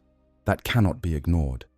He reached into a container at his side and produced an object that made Jarek's heart race. It was a chapter badge, the winged sword of the Angels of Vengeance rendered in precious metals and bearing symbols that Jarek couldn't read, but whose importance was obvious. The Lord Captain held it out, and for a moment Jarek thought he was supposed to take it. Then he realized the Space Marine was offering it not as a gift, but as a symbol. This badge belonged to a scout who died in service before completing his transformation to full battle brother, Zereth explained. His gene seed was harvested and has been waiting for a worthy candidate. That gene seed is the same one you found and preserved. The candidate who receives it will become a Space Marine of our chapter, will fight in the Emperor's name for centuries, will honor the legacy of his gene father through deeds of valor and sacrifice. You, Private Vance, have made that possible. The Lord Captain placed the badge on the table between them. This is not a gift. It is a reminder. You are part of this legacy now, connected to it through accident and duty, bound to it through the simple fact of having touched what should never have been in your hands. Remember this moment. Remember that your actions, however small they seem to you, have consequences that will echo far beyond your own brief lifetime. That is what it means to serve the Imperium. That is what it means to do your duty, even when that duty is strange and terrifying and threatens to destroy you. He nodded once, a gesture that conveyed finality. You may return to your unit, Private Vance. This matter is concluded. Jarek saluted, unable to find words, and turned to leave. But as he reached the door, the apothecary spoke once more. Private. The candidate who will receive this gene seed is named Kael. He is 16 standard years old, from a hive world in the Segmentum Ultima. He has survived trials that would have killed men twice his age. When he completes his transformation and takes his place among our chapter's battle brothers, he will carry within him not just the genetic legacy of our Primarch, but also the memory of how close that legacy came to being lost. And he will remember you, the Guardsman who preserved his future. That is your legacy, Jarek Vance. A Space Marine named Kael, who will fight for centuries bearing gene seed that you rescued from a ration tin. Jarek left the Strategic Operations Center in a daze, the weight of what he'd just been told settling over him like a physical burden. His legacy, a Space Marine named Kael. Centuries of service to the Imperium, all made possible because Jarek had opened a ration tin at the right time and made the right decisions afterward. It was too much to process, too vast in its implications, but at the same time it was exactly what Commissar Valdane had hinted at during their earlier conversation. His actions mattered. They had consequences. They had meaning, even if that meaning could never be publicly acknowledged or officially recorded. The angels of vengeance departed the next morning, their thunderhawks rising into Meridian's ash-choked sky with the same thunderous authority with which they'd arrived. Jerick watched them go, and in his mind's eye, he saw not the gunships, but the space marine who would someday exist because of choices he'd made. Kael, a name he'd remember for the rest of his life. A reminder that in the vast machinery of the Imperium, even common guardsmen could touch greatness, could influence destinies that extended far beyond their own short existence. He returned to his rations that night with a sense of perspective he'd never had before. The grey paste still tasted like regret and military efficiency. The tin still bore its standard Imperial markings, but now, each time he opened one, he was reminded that behind every piece of equipment, every supply shipment, every mundane component of military life was a vast system of human effort and divine purpose. The Imperium endured not because it was perfect, but because imperfect people kept doing their duty, even when that duty was thankless, dangerous, and ultimately anonymous. And sometimes, very rarely, those people got to know that their duty had mattered. That was enough. The mechanics of transformation. To understand what the gene seed meant for the Space Marine candidate named Kael, one must comprehend the staggering complexity of the transformation from human to Astartes. It is not a simple matter of implanting organs and waiting for them to work. It is a process that takes years, that pushes the human body and mind to their absolute limits, that requires not just physical perfection, but mental fortitude that borders on the superhuman even before the augmentation begins. Many candidates begin the process. Few complete it. And those who do emerge as something radically different from what they were, changed at such a fundamental level that they can never truly return to normal humanity. Kael had been born on Hive Primaris, a world of vertical cities stacked kilometers high, where billions lived in endless twilight and fought for every breath of recycled air, every calorie of processed corpse starch. His existence had been typical for such worlds. Violence from his earliest memories. Hunger as a constant companion. The knowledge that his life had no value except what he could take or defend. He joined a gang at age 9, killed his first rival at age 11, and by age 14 had established himself as someone whose survival instincts and capacity for violence exceeded even the brutal norms of the Underhive. The Angels of Vengeance had been watching him. They always watched the most promising candidates, tracking bloodlines and observing behaviors, looking for that rare combination of physical potential and mental resilience that made a good Space Marine recruit. When Kael had defeated 3 older gangers in a knife fight that should have killed him, when he dragged himself out of that combat with wounds that would have left most men crippled, the chapter's chaplain had made his decision. This one. This youth with murder in his eyes and survival in his soul. This was material they could work with. The taking had been brutal and efficient. No explanations, no requests. Simply armed men in power armor descending on the Underhive like angels of death, claiming Kael from his gang with such overwhelming force that resistance was never even considered. He'd been transported to a processing facility, stripped, decontaminated, examined by apothecaries who looked at him with the same clinical interest they might show a particularly promising piece of machinery. His body was measured and mapped. His DNA was sequenced and analyzed. His psychological profile was assessed through tests that left him disoriented and trembling. And when the examinations were complete, the apothecaries had consulted among themselves and delivered their verdict. Suitable, genetically compatible, psychologically resilient, acceptable for transformation. Kael had been given one choice: accept the honor of becoming an aspirant to the Angels of Vengeance, undergoing trials that might kill him and a transformation that would definitely change him beyond recognition, or refuse and be returned to Hive Primaris to live whatever life awaited him there. It wasn't really a choice. Return to the Underhive meant death within months, either from rival gangs or from simple starvation and disease. The chapter's offer was dangerous, terrifying, and infinitely better than the alternative. He'd said yes. The trials had been worse than anything he'd endured in the hive. Physical challenges that pushed him to the edge of collapse and beyond, forcing him to discover reserves of strength he hadn't known he possessed. Mental challenges that broke down his personality and rebuilt it according to the chapter's needs, instilling loyalty and discipline where there had only been survival instinct and self-interest.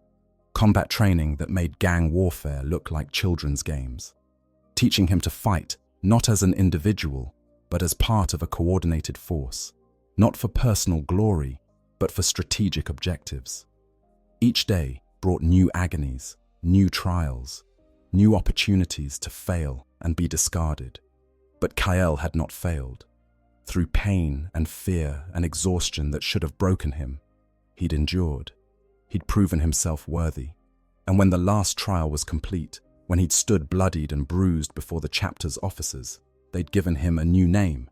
Not Kael of Hive Primaris, gang fighter and murderer, but Kael, aspirant of the Angels of Vengeance. Candidate for transformation into Adeptus Astartes. The honor was so vast he couldn't properly comprehend it, but he accepted it with the same grim determination that had kept him alive through the trials. And then had come the waiting.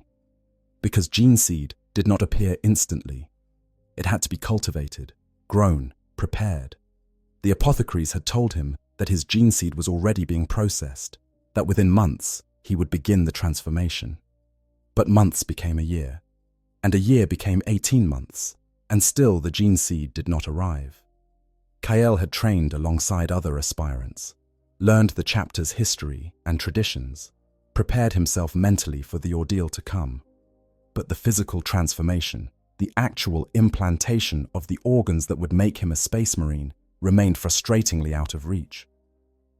He'd feared that something was wrong, that he'd been found unworthy after all, that the apothecaries would eventually tell him the truth, that there was no gene seed for him, that he'd been kept waiting because they were reluctant to admit their mistake. The other aspirants had begun their transformations, receiving their first implants, starting the long process of becoming something more than human. Kael had watched them change, had seen the surgery scars on their chests and throats, had heard them whisper about the pain and the glory of accepting the Emperor's gift. And he'd remained stuck in an aspirant's body, unable to move forward, unable to go back. Then, 3 weeks ago, everything had changed. The apothecaries had summoned him to the medical bay with an urgency that suggested something significant had occurred. When he'd arrived, they'd told him a story that seemed too strange to be true, but which they swore on the chapter's honor was factual in every detail. His gene seed had been lost. For 18 months, it had traveled through the Imperial supply chain, subject to errors and accidents that should have destroyed it, but somehow hadn't. It had ended up in a combat ration tin, been distributed to an Imperial Guard regiment, been found by a common Guardsman who had done exactly the right thing with it. The gene seed had been recovered intact, verified by the chapter's most senior apothecaries, and deemed suitable for implantation. Now, finally, Kael's transformation could begin. The gene seed that had been destined for him since his selection, that had survived against impossible odds to return to the chapter's vaults, would fulfill its purpose. He would become what he was meant to be, an angel of vengeance, a warrior of the Imperium, a space marine. The first implantation happened on a morning when Kael's fear was almost equal to his anticipation. He'd been prepared for this, trained for it, but nothing could fully prepare him for the reality of having his body cut open and alien organs placed inside. The apothecaries worked with ruthless efficiency, their centuries of experience making the surgery look deceptively simple. Incision, insertion, connection of blood vessels and nerve tissue, sealing of the wound. It took hours, though Kael was kept conscious throughout because many of the organs required his body's active cooperation to integrate properly. The pain was extraordinary. The sensation of foreign objects within his flesh, growing and connecting, was unlike anything he'd experienced. But he endured, as he'd endured the trials, as he'd endured life in the underhive. because endurance was what defined him. The first organ was the secondary heart, a backup cardiovascular system that would provide redundancy and enhanced circulation. Then came the os modular, which would strengthen his skeleton and cause new bone growth that would make him taller and more resilient. The biscopia followed, releasing hormones that would massively increase his muscle mass. Each organ was implanted according to a schedule that allowed Kale's body time to adjust, to accept the new additions, to begin working in harmony with them.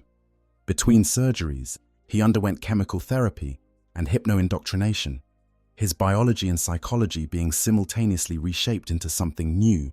The transformation was brutal.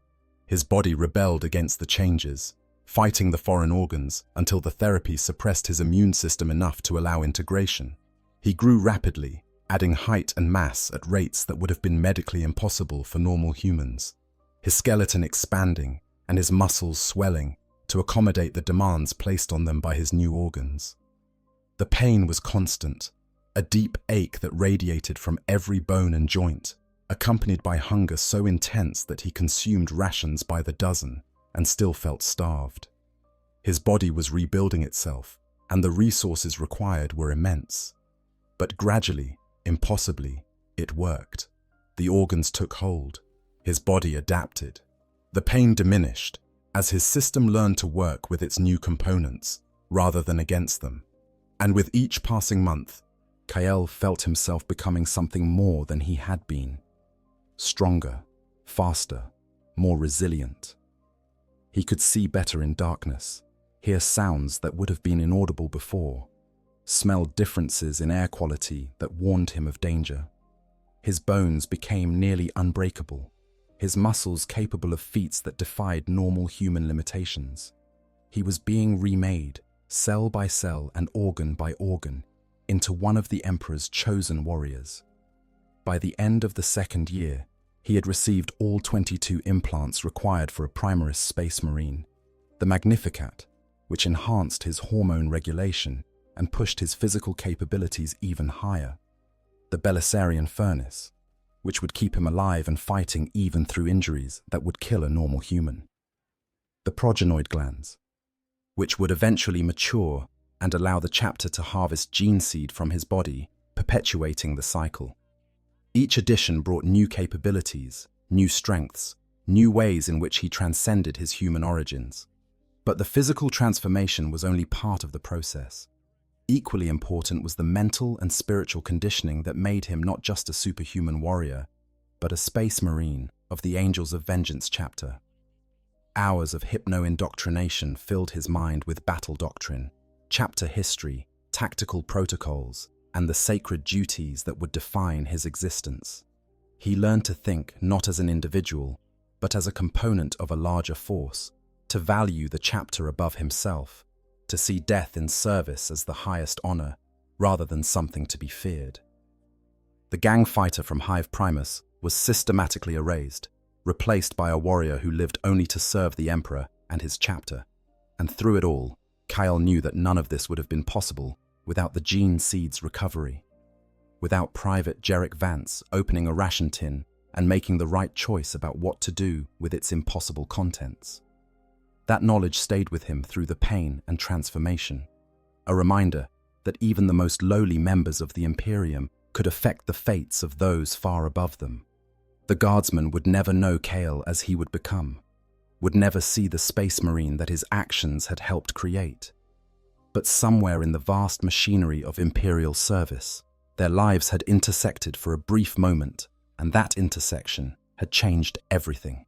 When the transformation was finally complete, when Kyle stood before the chapter's leadership in power armor bearing the colors and symbols of the Angels of Vengeance, he was barely recognizable as the youth who had been taken from the Underhive years before. He stood over 2 meters tall, with strength enough to crush bones with his bare hands, and resilience that would let him survive wounds that would kill lesser men. His body was a work of biological engineering so advanced it bordered on miraculous, housing organs that no normal human possessed, performing functions that defied conventional medicine. He was a space marine, an angel of death, a weapon of the Imperium, aimed at humanity's enemies and set loose to do the Emperor's work. But he was also Kyle, still the same person in some fundamental way, despite all the changes. Still capable of thought and feeling and choice, even if those things were now filtered through training and indoctrination designed to channel them in specific directions. And when he took his first oath of service, when he swore to defend humanity against the darkness, he thought about the Guardsman whose name he'd been told. Jerrick Vance. A common soldier who had preserved his future through simple, uncomplicated duty. Kael would never meet him, would likely never even see him. But he made a private vow that the life he'd been given, the centuries of service that stretched ahead of him, would honor that sacrifice. He would fight well. He would serve faithfully. He would make Jerrick Vance's choice worthwhile. It was a small thing in the grand scope of the Imperium's endless wars, but it meant something to Kyle, and perhaps that was enough. The legacy of small choices. 5 years had passed since the incident with the gene seed. Meridian Tertius had fallen back to Xenos control, despite the Imperium's best efforts, deemed not worth the continued expenditure of men and materiel to hold. The Corinthian 12th had been transferred to 3 different war zones in that time, leaving trails of dead comrades on worlds whose names Jerrick barely remembered. He'd been promoted twice, from private to corporal and then to sergeant, each promotion the result of other sergeants dying, rather than any particular merit on his part. He was still alive, which made him exceptional by the brutal standards of the Imperial Guard, but he felt older than his 30 years, worn down by constant combat and the knowledge that every day alive was just another opportunity to die tomorrow. The gene seed incident had faded from immediate memory, though it remained a constant presence in the back of his mind. He'd never spoken of it to anyone, as promised. Never mentioned finding something impossible in his rations, never told his new squad mates about meeting Space Marines or being told about the legacy his actions had created. But he thought about it sometimes, during the long watches when nothing happened except waiting for combat to resume. He wondered about Kyle, the Space Marine candidate who'd been given his gene seed. Wondered if the transformation had succeeded, if Kyle was fighting somewhere in the galaxy, if he ever thought about the Guardsman whose actions had made his existence possible. Jerrick assumed he'd never know. Space Marines operated on a different level than common guard regiments, pursuing their own objectives according to strategic calculations that mortals couldn't comprehend. The odds of ever encountering the Angels of Vengeance again, let alone meeting a specific Space Marine from that chapter, were so remote as to be essentially zero. It was enough to know that he'd done something meaningful, even if he'd never see the results of his actions. That knowledge sustained him through the endless grind of military service, gave him a sense of purpose beyond mere survival, which made it all the more impossible when, during an operation on the hive world of Caldera Septimus, he saw a Space Marine in Angels of Vengeance colors whose nameplate read simply Kale. The campaign on Caldera Septimus was brutal even by Imperial Guard standards. The world's hive cities had been infiltrated by a Xenos cult that had corrupted the planetary defense forces and turned them against the Imperium. What should have been a simple counterinsurgency operation had devolved into street-by-street urban warfare, with the Guard forced to dig out traitors from fortified positions, while civilian casualties mounted to numbers that made even hardened soldiers flinch. Jerrick's regiment had been assigned to clear a manufactorum district where cultists had established supply caches and recruiting centers. It was dirty work, dangerous work. The kind of fighting where last rounds came from every window and every corner concealed potential threats. The Angels of Vengeance had deployed a small strike force to support the operation, their tactical expertise and overwhelming firepower critical for breaking through fortified positions that regular guard units couldn't crack. Jerrick's company had been assigned to work alongside one of their squads, providing numerical strength while the Space Marines served as the spearhead for assault operations. It should have been an honor. In practice, it was terrifying, watching the Astartes move through combat with an efficiency that made even veteran guardsmen feel inadequate. But it was during a brief lull in the fighting, while both forces consolidated their positions, before pushing deeper into the Manufactorum complex, that Jarek had gotten close enough to read the nameplate on one particular Space Marine's armor. Kyle, the same name. But names were common, he told himself. The galaxy was vast, filled with billions of warriors, many of whom would share names through pure probability. There was no reason to think this Kyle was the same one he'd been told about years ago on Meridian Tertius. Except that when Kyle turned his helm toward Jarek, when those eye lenses focused on him with an intensity that made his skin crawl, the Space Marine spoke. "Sergeant Jarek Vance," the Vox-amplified voice said, making Jarek's name sound like thunder. "The records indicated you were with this regiment, but confirmation is always preferred to supposition." The ground seemed to tilt beneath Jarek's feet. "My lord, I am Kyle, intercessor of the Angels of Vengeance, 5th Battle Company." The Space Marine gestured to himself with one massive gauntlet.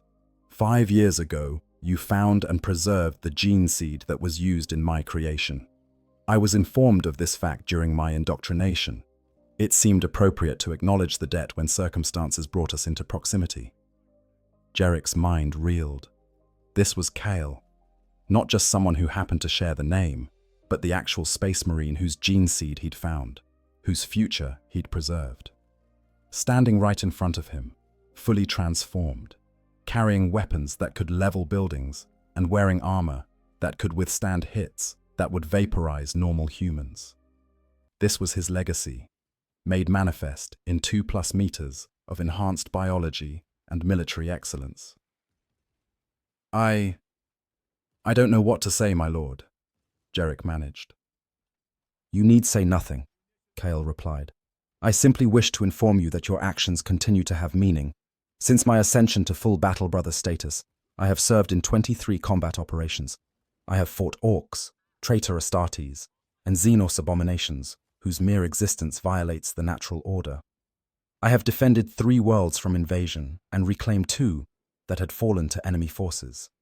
My service will continue for centuries, Emperor willing, and all of it is possible because you opened a ration tin and chose duty over convenience." He paused, and Jarek could almost imagine the Space Marine was choosing his next words carefully, even though emotion would have been trained out of him during his transformation. "The apothecaries told me the circumstances of my gene seed's journey, how it was lost, how it ended up where it shouldn't have been, how easily it could have been destroyed or lost forever. And they told me that you, a common guardsman with no training in such matters, recognized what you held and treated it with appropriate reverence. That is remarkable, Sergeant Vance. More remarkable than you perhaps realize." "I just followed protocol, my lord," Jarek said, because he had to say something, and that seemed safest. "Yes," Kale agreed. "You followed protocol. You did your duty." Such simple concepts, yet so often violated or ignored. The Imperium endures not because of grand strategies or overwhelming force, but because billions of individuals, most of them anonymous and forgotten, choose to do their duty even when it would be easier not to. You are one of those individuals, Sergeant. That is worth acknowledging. Before Jarek could formulate a response, a Vox message crackled through the command network. Enemy forces were massing for a counterattack. All units were to prepare for immediate combat. The brief moment of peace was ending, replaced by the familiar chaos of urban warfare.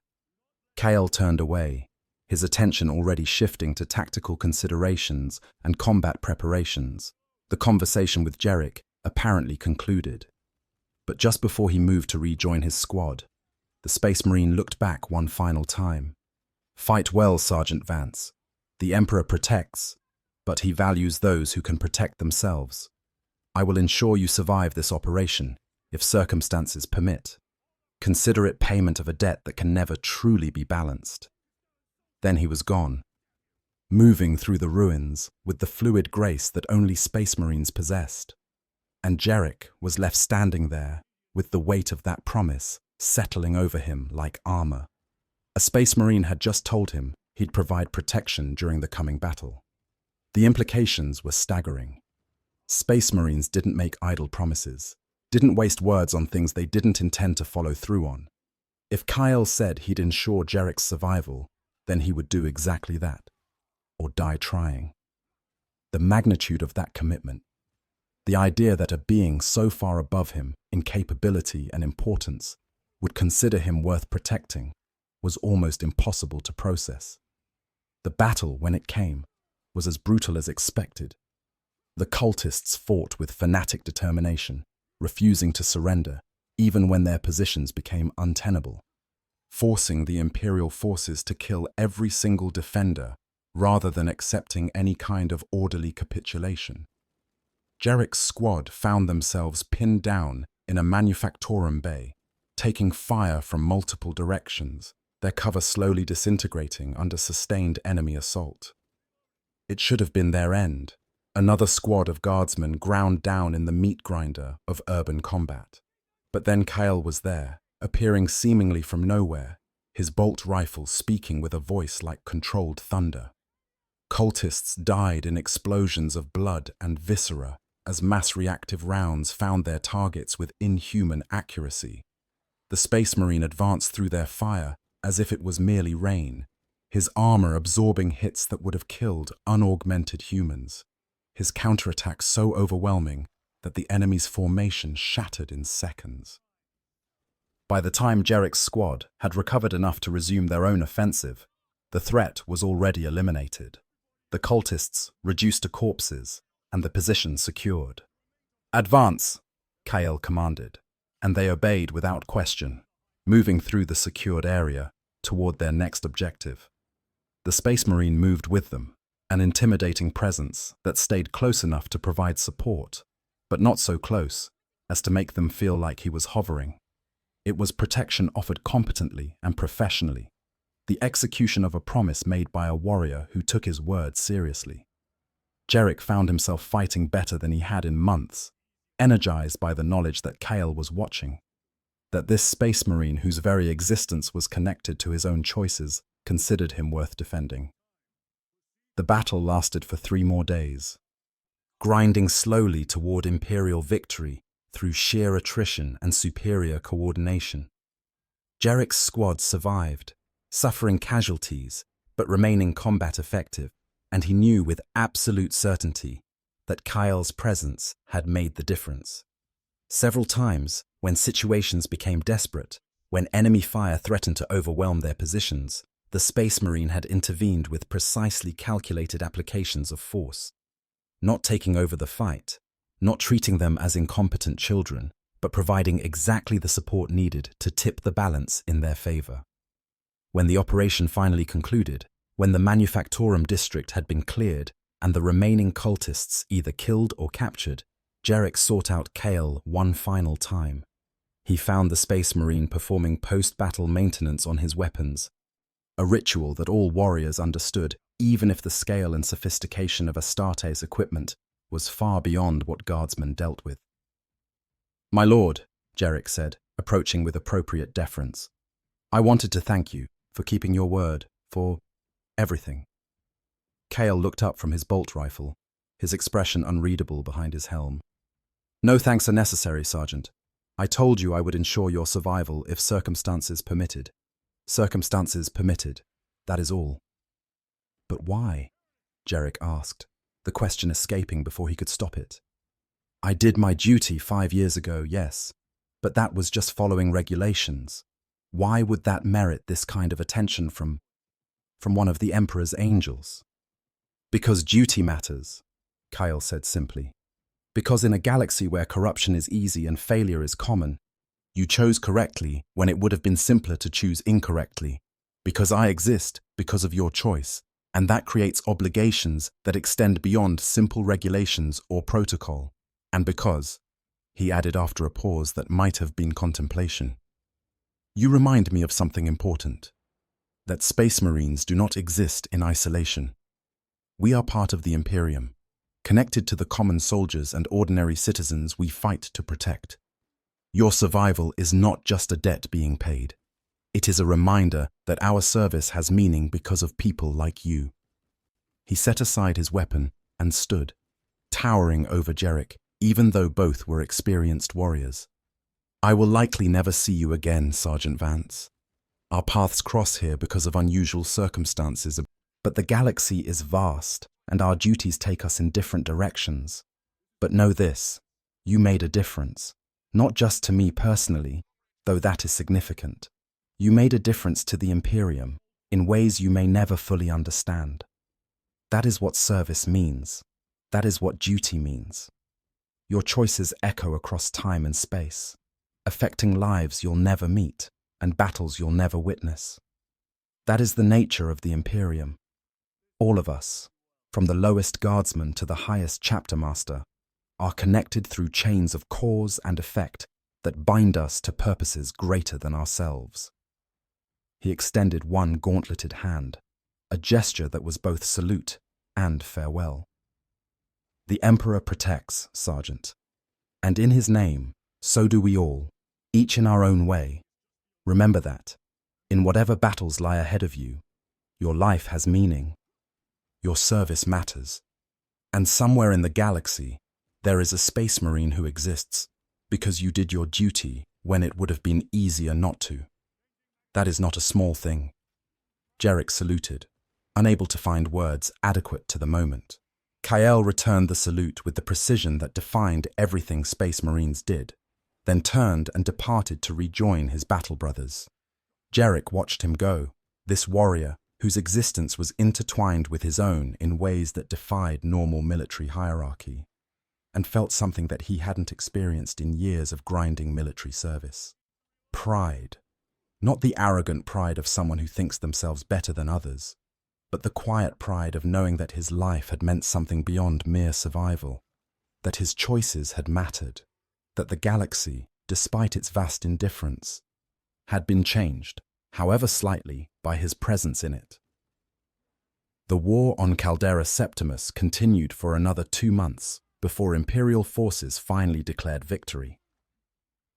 Jarek's regiment was transferred to yet another war zone, the eternal cycle of deployment and combat that defined guard service. But now, when he opened his rations, when he performed the mundane duties that filled the spaces between battles, he did so with a different perspective. Each small action might have vast consequences. Each moment of choice might affect fates beyond his comprehension. The discovery of gene seed in his rations had taught him that lesson in the most dramatic way possible, but the principle applied to everything. The Imperium was not just massive wars and grand strategies. It was also billions of small moments, tiny decisions, individual choices that collectively determined humanity's fate. And sometimes, if you were very lucky, you got to see the results of those choices, got to meet the Space Marine whose existence you'd made possible, got to know that your duty had meant something. For Sergeant Jarek Vance, that was enough, more than enough. It was everything. The web that connects us. Years passed. Decades. The galaxy ground on with its endless conflicts, its eternal struggle between order and chaos, humanity and the darkness that sought to consume it. Jarek Vance served until his body finally gave out, not from enemy fire, but from simple age and accumulated damage. He died at 43, which was ancient by Imperial Guard standards, having survived longer than any but the most fortunate or skilled soldiers. His death was unremarkable. A heart that simply stopped beating during a rare moment of downtime between deployments. One moment he was cleaning his lasgun, the next he was dead, collapsing without warning or ceremony. He was mourned by his squadmates, recorded in regimental ledgers, and cremated according to standard military protocol. His ashes were scattered on the world where he died, whose name he'd never learned, and which would likely fall to enemy forces within the year. But the effects of his actions continued long after his death. Kael fought on, serving the Angels of Vengeance with distinction through campaigns that spanned centuries. He rose through the ranks, from intercessor to veteran, from veteran to sergeant, accumulating battle honors and commendations that marked him as exemplary even among Space Marines. The gene seed he carried, the same genetic material that had spent 18 months lost in the Imperial supply chain, proved remarkably stable and productive. When the time came, his progenoid glands were harvested and used to create new gene seed, which was implanted into new candidates, perpetuating the cycle. Each of those new Space Marines carried within them a genetic echo of Kyle, and through him, a connection to the Guardsman, whose actions had preserved that legacy. One of those Space Marines, a young recruit named Marcus, would go on to save an entire hive city from orc invasion, his actions allowing billions of humans to survive who would otherwise have been slaughtered. Another, a warrior named Theron, would discover and destroy a chaos cult before it could corrupt an entire sector, preventing catastrophe that would have consumed dozens of worlds. The chain of cause and effect stretched outward, each life creating ripples that affected countless others, all of it traceable back to that moment when Jarek Vance had opened a ration tin and made the right choice.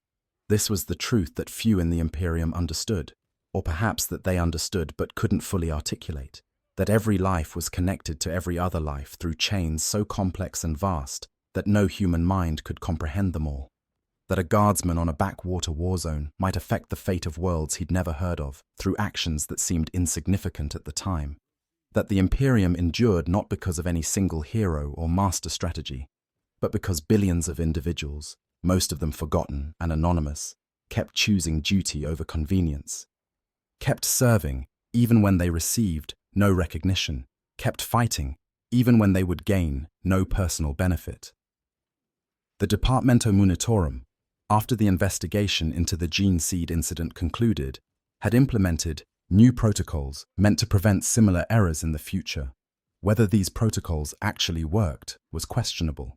The scale of the Imperial supply chain was simply too vast for perfect oversight, the number of potential failure points too numerous for comprehensive prevention. More errors would occur. More sacred items would end up where they shouldn't be. More soldiers would face impossible choices because systems that should have worked had failed. This was inevitable in an empire that spanned 1 million worlds and operated on scales that defied human comprehension. But the lesson of Jarek Vance's story wasn't that the Imperium's systems were perfect or even good. The lesson was that when those systems failed, individual humans could make choices that salvaged catastrophe, that turned potential disaster into eventual triumph. The lesson was that duty mattered, that protocol existed for good reasons, that doing the right thing, even when it was difficult or dangerous or thankless, could have consequences that echoed across centuries. The Angels of Vengeance remembered Jarek Vance long after he died. His name was entered into their chapter records, not as a great hero or celebrated ally, but as a reminder, an example of how even the lowest members of Imperial society could serve the greater good. When new recruits were inducted into the chapter, when they began their transformation from human to Astartes, they were told the story of the guardsman who found gene seed in his rations. It became a parable, a teaching tool, a way to instruct young Space Marines about the importance of vigilance and duty. Because if a common soldier could recognize the value of what he held and act appropriately, then surely Space Marines, with all their enhancement and training, could be trusted to uphold even higher standards. But beyond the lessons and the records, beyond the formal acknowledgement of his actions, Jarek Vance lived on in a more fundamental way, in the genetic code of Space Marines who had never met him, in the lives saved by those Space Marines in battles he never witnessed, in the worlds preserved because those Space Marines were there to defend them. His life had been short and largely anonymous, marked by the kind of struggles and hardships that billions of other Imperial citizens endured without recognition. But it had also been meaningful in ways that transcended normal human existence, connected to vast chains of cause and effect that wound through the fabric of the Imperium itself. This was the truth that sustained humanity in the darkness. Not the might of the Space Marines alone, though that was critical. Not the strategic genius of its commanders, though that was necessary. Not even the divine protection of the Emperor, though faith in him gave strength to countless billions.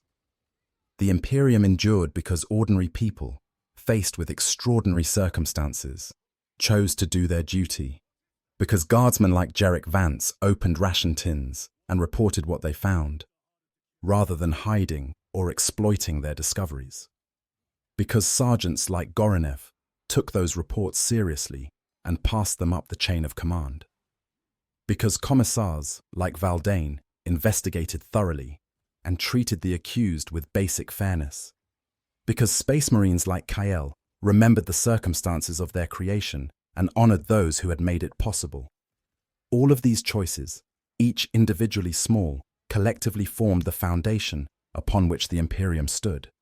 Not perfect, not uncorrupt, not free of error or failure, but enduring nonetheless, through the sheer cumulative weight of billions of people trying, however imperfectly, to serve something greater than themselves. That was the real miracle of the Imperium. Not its military might or technological capability, but its human persistence. The refusal to give up even in the face of impossible odds. The determination to keep serving even when that service brought no reward.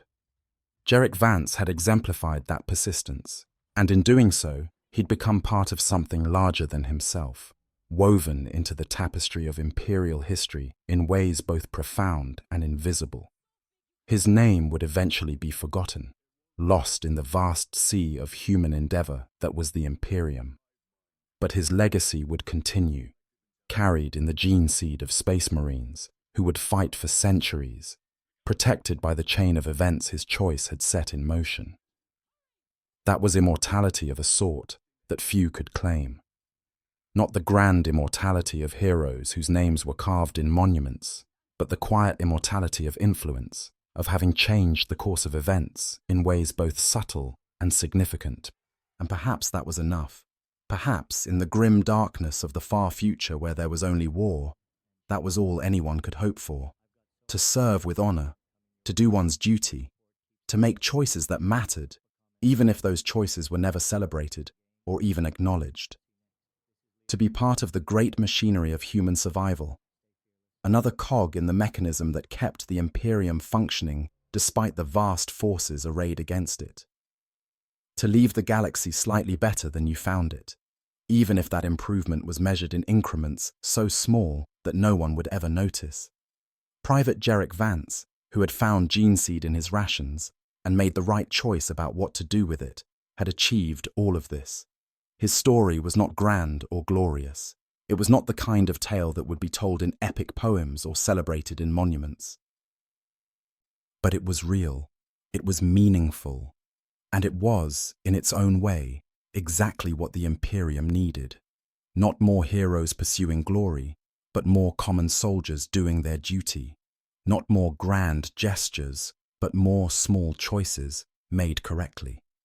Not more recognition, but more quiet persistence in the face of endless challenges. That was the lesson of the Guardsman and the gene seed. That was the truth that sustained humanity in its darkest hours. And that was why, centuries after Jerrick Vance's death, Space Marines of the Angels of Vengeance still told his story to new recruits, still used his example to teach about duty and service, still remembered that somewhere in the vast machinery of the Imperium, their existence was connected to the choice of one common guardsman who had simply done what was right. Closing thoughts. So, there you have it. The story of a guardsman who found something impossible in his rations, and the chain of events that followed. It's a small story, in many ways, set against the vast canvas of Warhammer 40,000's endless conflicts. No grand battles that decided the fate of sectors. No heroic last stands against overwhelming odds. Just a soldier doing his duty, a system failing and then recovering, and the quiet acknowledgement that even small choices can have vast consequences. But perhaps that's what makes it important. The Imperium is built on stories like this, on moments of individual decision that collectively determine humanity's fate.